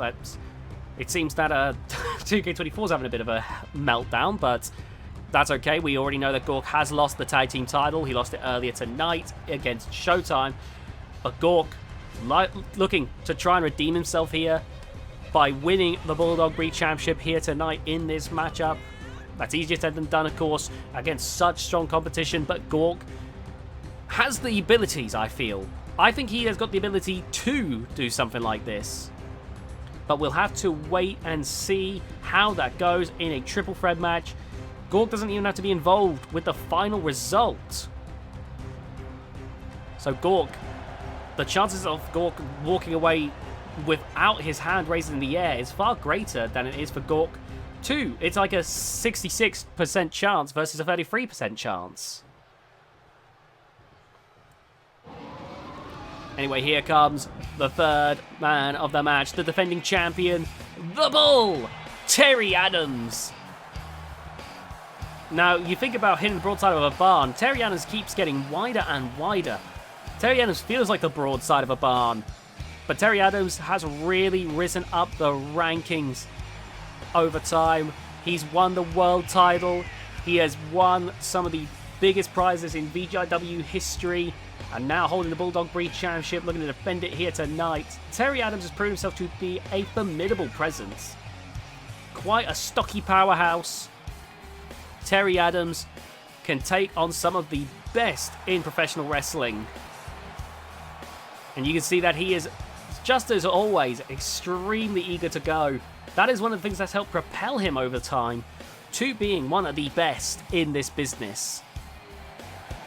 And the crowd are definitely excited to see the bull in action. He's got some of the thickest limbs I've ever seen. Like, that thigh-to-body ratio is insane. And that's just what makes his strikes, makes his strikes so hard-hitting, and makes him so capable of grappling with what the smoothest Emerald Flosion I've ever seen. We call it the Terry Flosion. Oh, here we go.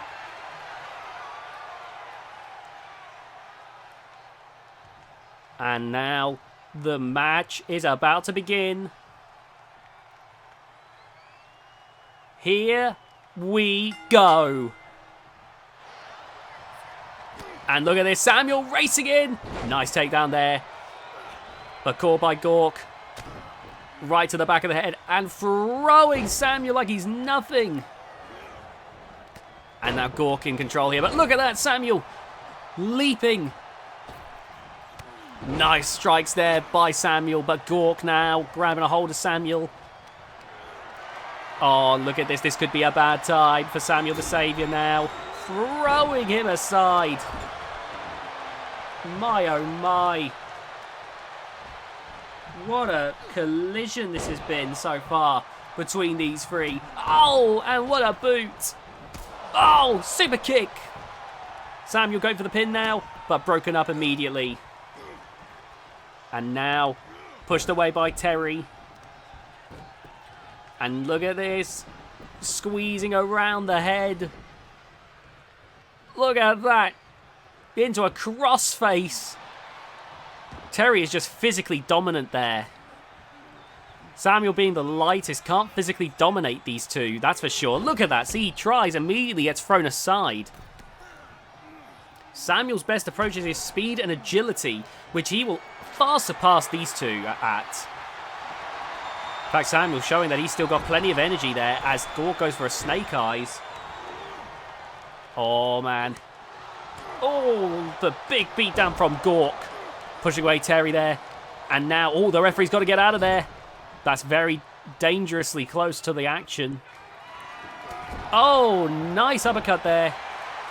Standing shooting star, but the bull has a steel chair. Ooh.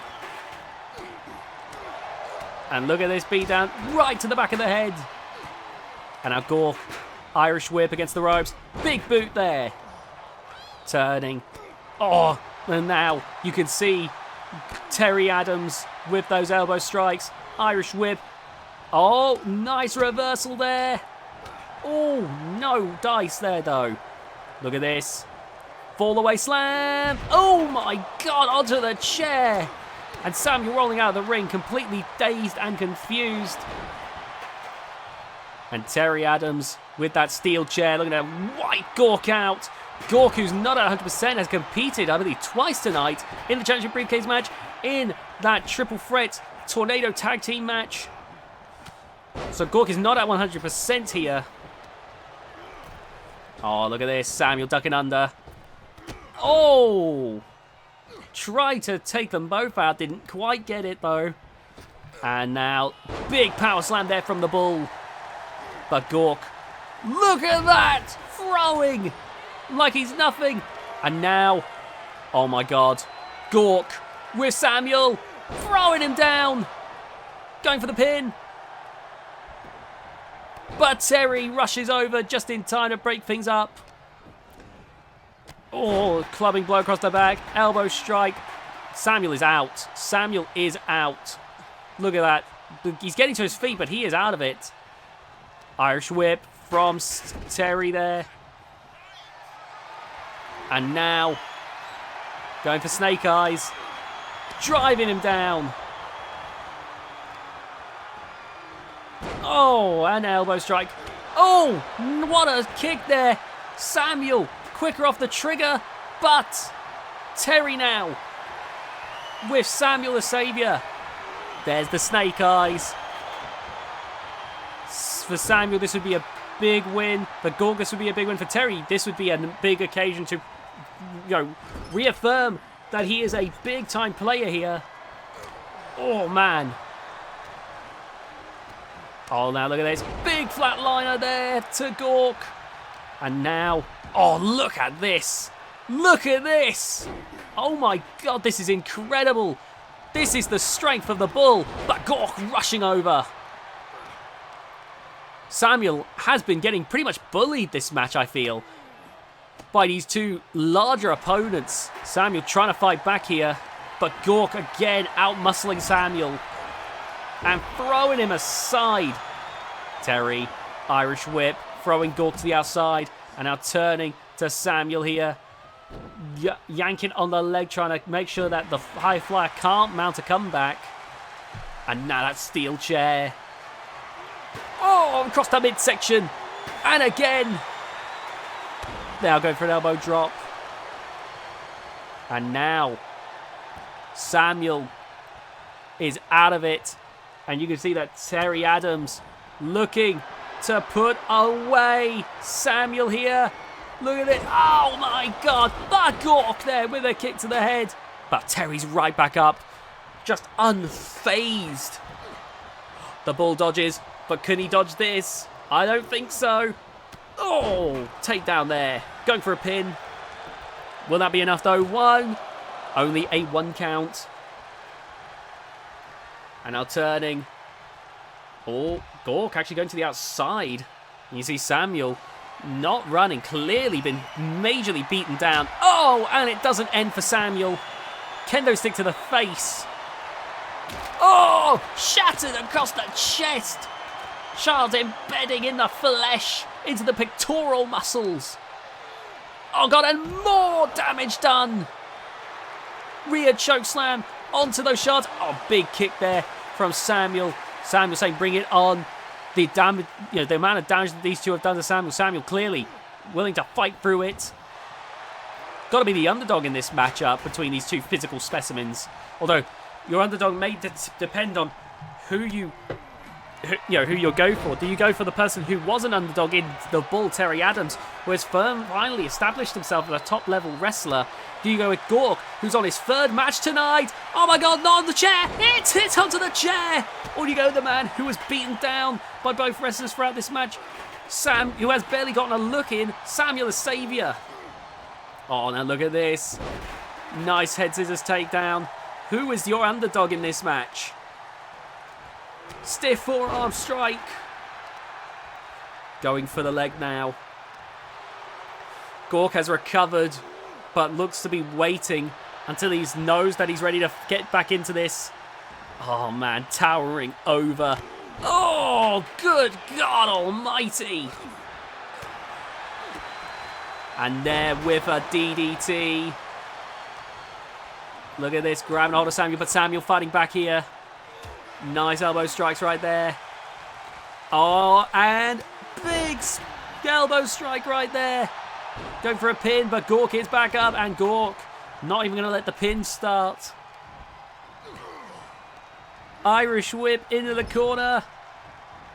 Lifting Samuel up. Oh, but Samuel fighting back. Terry Adams. Look at this. Neck breaker. And now the bull grabbing a hold of Samuel, taking him into the corner. Oh, busting Samuel open. And a big scoop slam right there as Terry goes up to the middle rope. Diving headbutt. Lights out. Lights out. Mess to the bull. You get the horns. And a successful defense of the title. Terry Adams wins. What a match right there. Very interesting in that one. But Terry Adams, still your Bulldog Breed champion, heading into the next month of action. And now it's time for our world title matches. Alright, it's time for the VGIW Women's World Championship match. And we've got 3 of the top stars right now. Coming on the ring first is Nightshade. Nightshade. More psyched than usual here tonight. But that calculated demeanor that Nightshade has As always, you know, Nightshade always has a battle plan. You got to think Nightshade has been thinking long and meticulously on how to deal with Ms. Joyce Monroe and Willow. You know, this is a tough challenge here. Willow, the top wrestler right now in Kitsune Kingdom and the current holder of the VGIW and the Kitsune Kingdom Women's World Championships. But, not only that, fighting 14-time World Champion Ms. Joyce Monroe, the final Terrific Texas Wrestling Ladies Champion. So for Nightshade, even though Nightshade has been a 2-time VGIW Women's World Champion, got to be the underdog in this matchup. Incredibly tough against these types of opponents. Speaking of Ms. Joyce Monroe, however, here she is, that old, long since retired TTW Ladies Championship wrapped around her waist, a symbol of the legacy that Ms. Joyce Monroe has had in the professional wrestling industry. And Ms. Joyce Monroe has made it very clear that she is here to stay.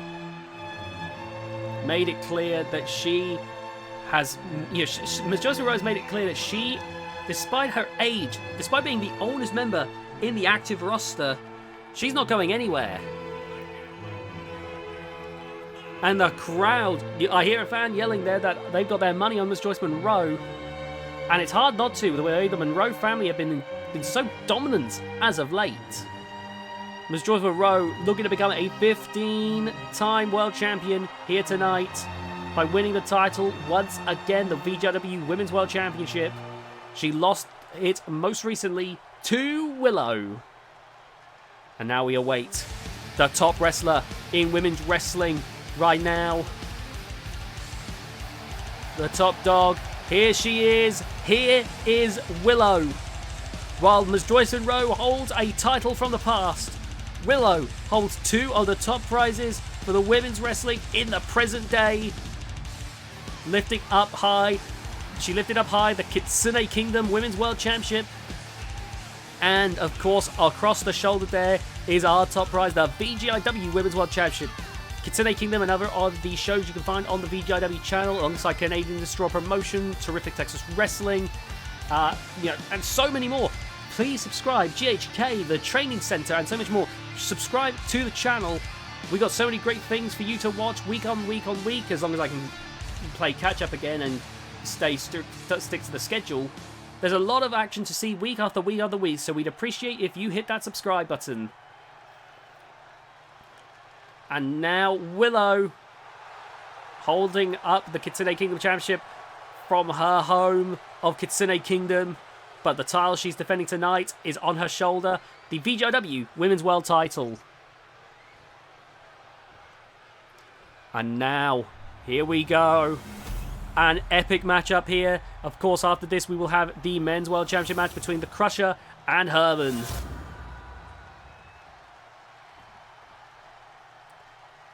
The crowd is excited for this. There's the title held aloft.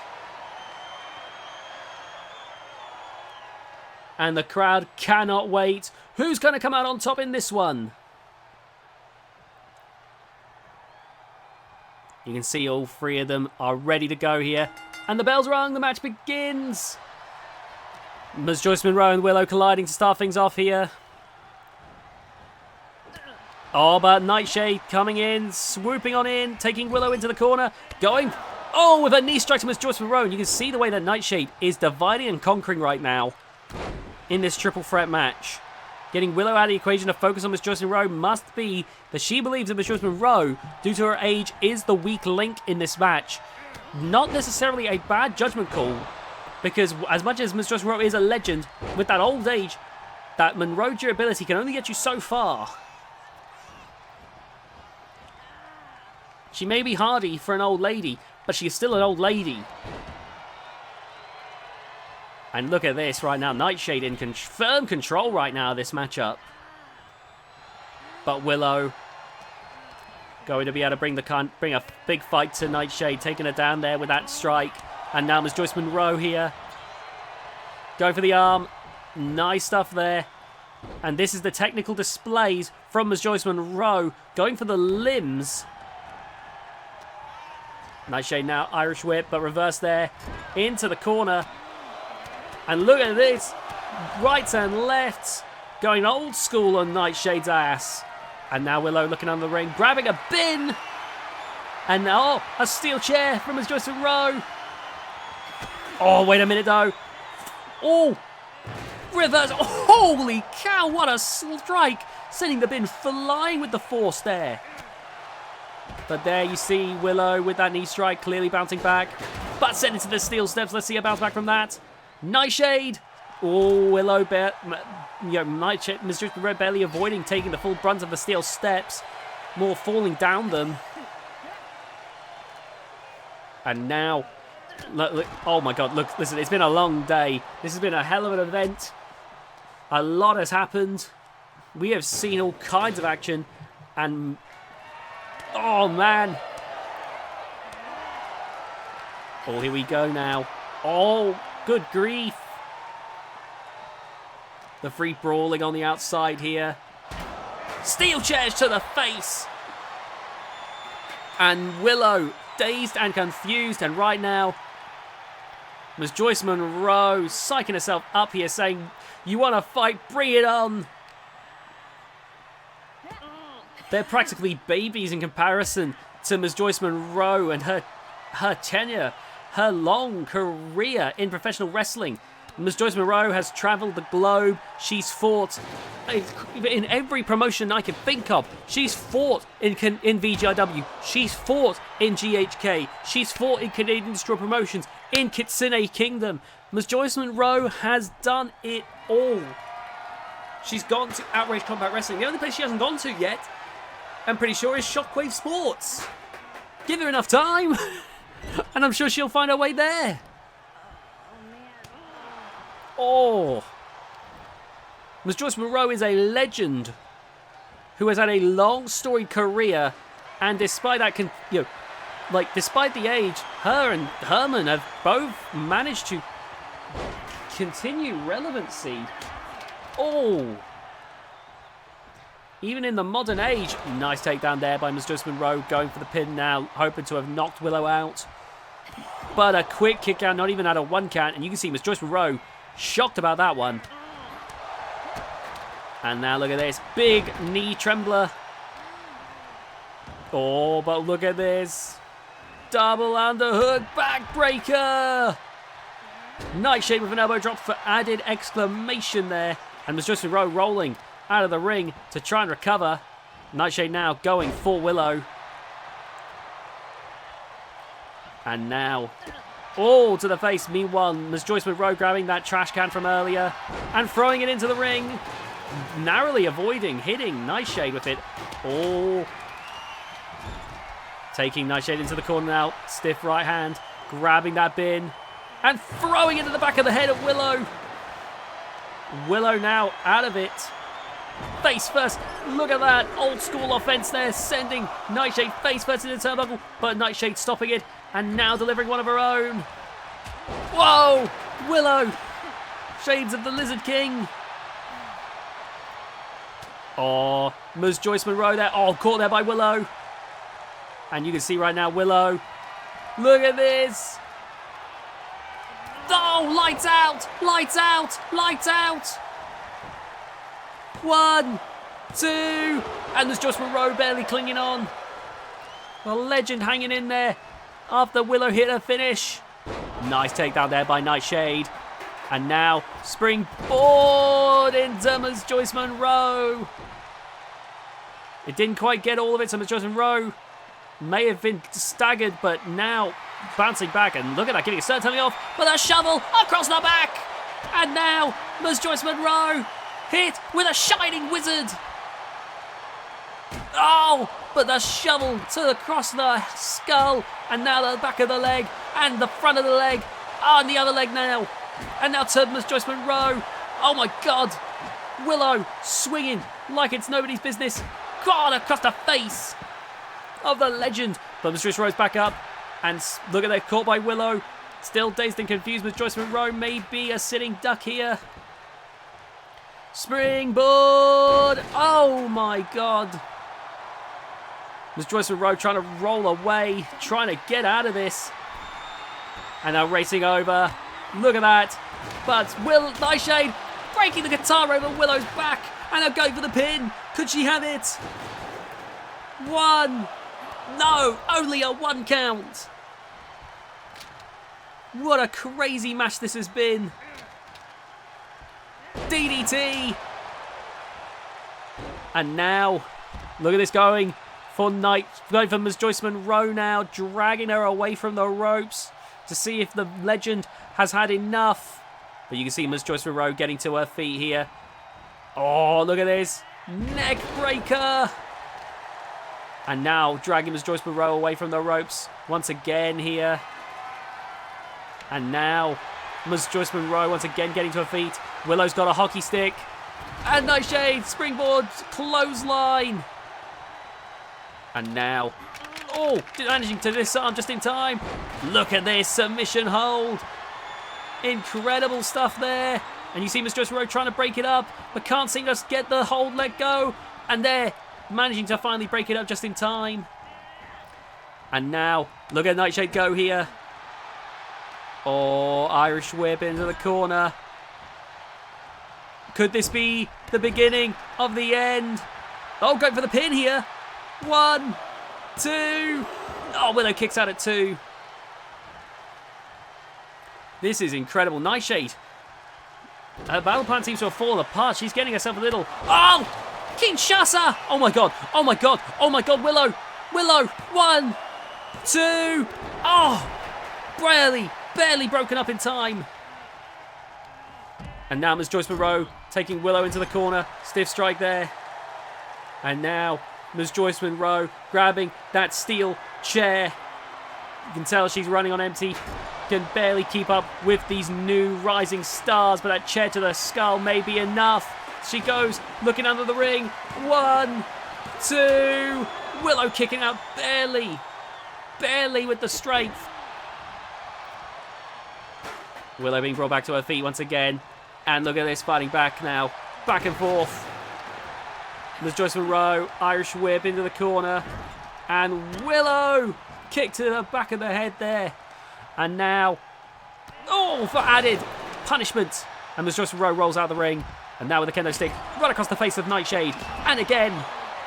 And a 3rd time. This is an incredible matchup now. Look at this. 1, 2.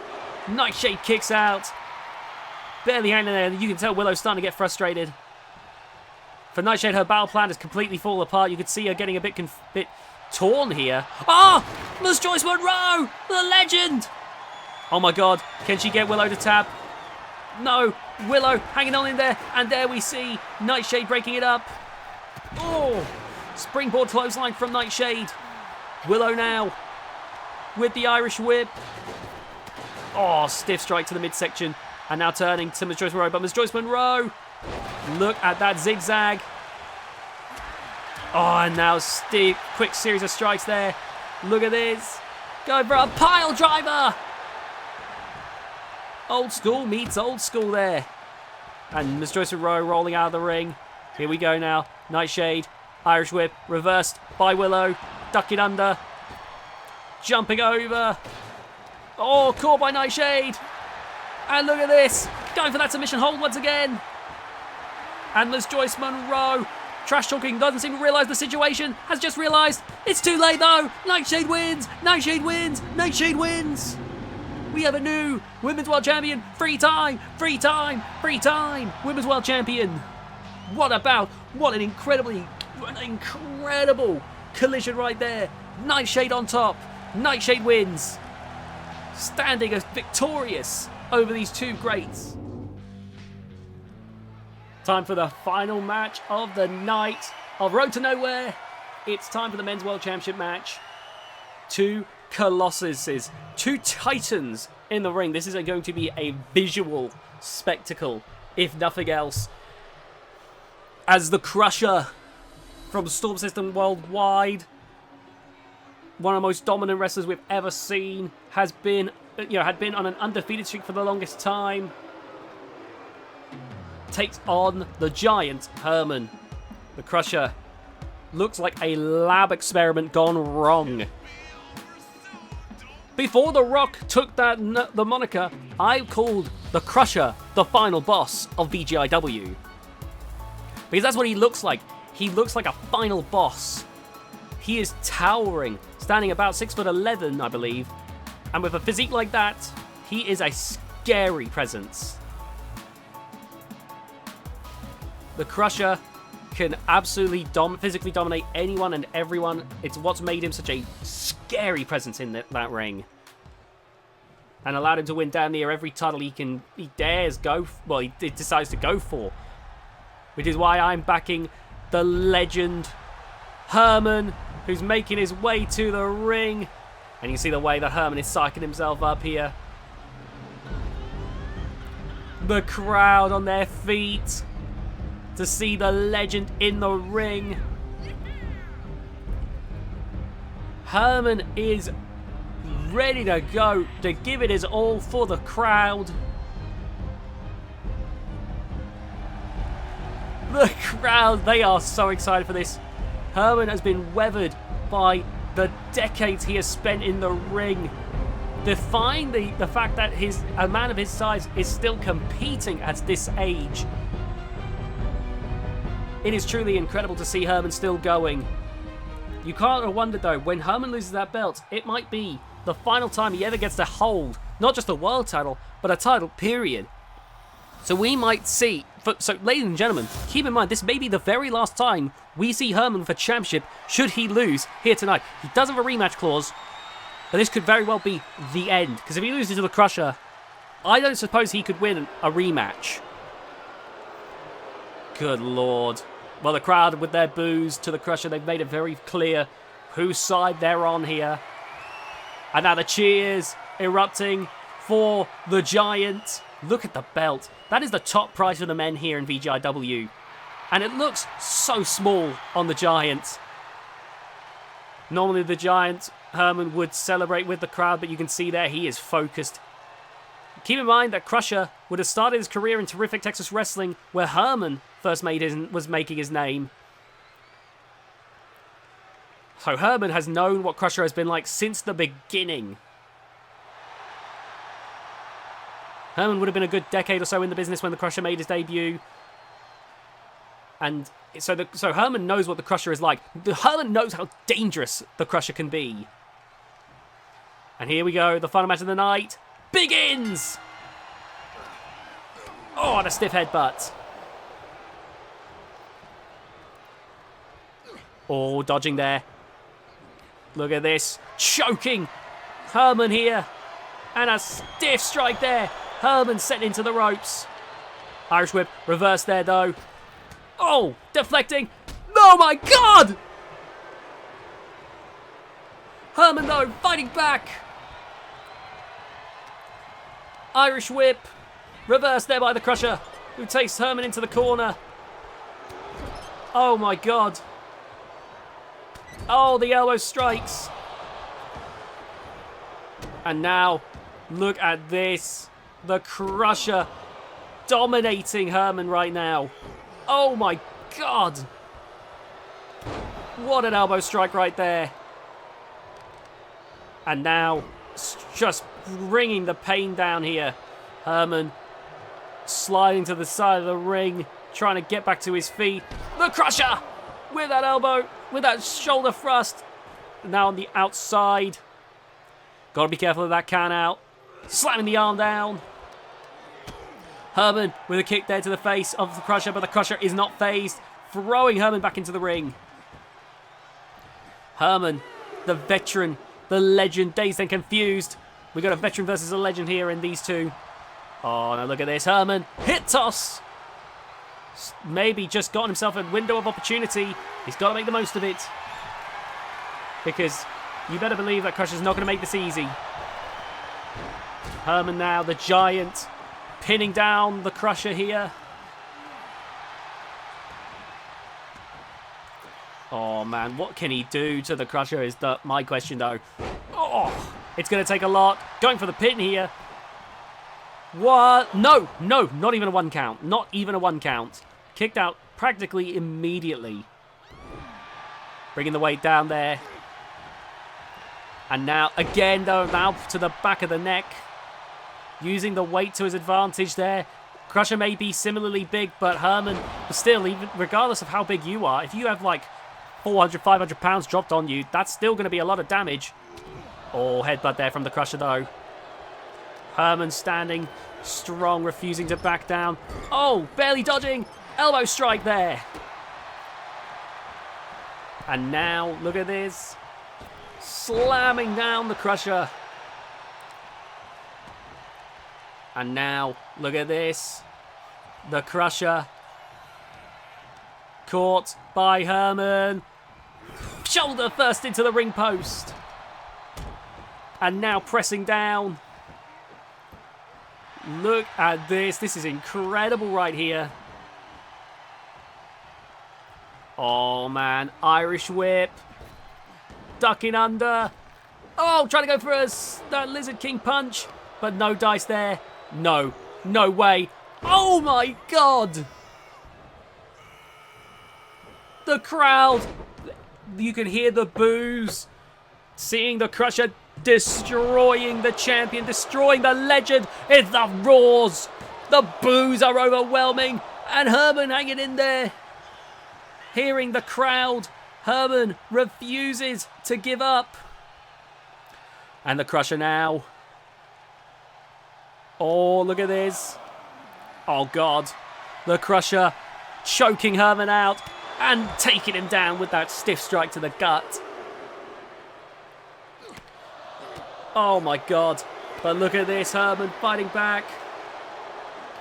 Oh, no. Again, choking Herman. This is too much, surely. Oh, my God. And now Crusher. Count of 5. 6. Back in the ring. Irish whip. Oh, and a big boot. And now. Oh, no. No way. Oh, my God. Oh, my God. No. Not like this. No. Going for the pin. 1, 2. And Herman kicks out. Herman kicks out. Herman. Oh, my God. Ran over by the Crusher. This has been tremendous. The crowd chanting, "Fight forever." And now the Giant. Herman fighting back here. Look at this. Into the corner. Herman making his way over, but Crusher. Oh my goodness. Stiff strike there. Crusher with a reversal. Herman taking him to the top rope here. Good Lord. Look at this. Going for a superplex. Oh my God. Ah! The ring. It's been destroyed. Well, the match has just been thrown out. These two, they have destroyed our ring. Something tells me this story is far from over.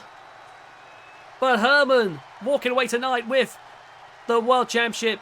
Thank you so much for watching this episode of VGIW. What an amazing event it's been. If you enjoyed, be sure to hit the like button, subscribe button, the notification bell, and we'll see you next time.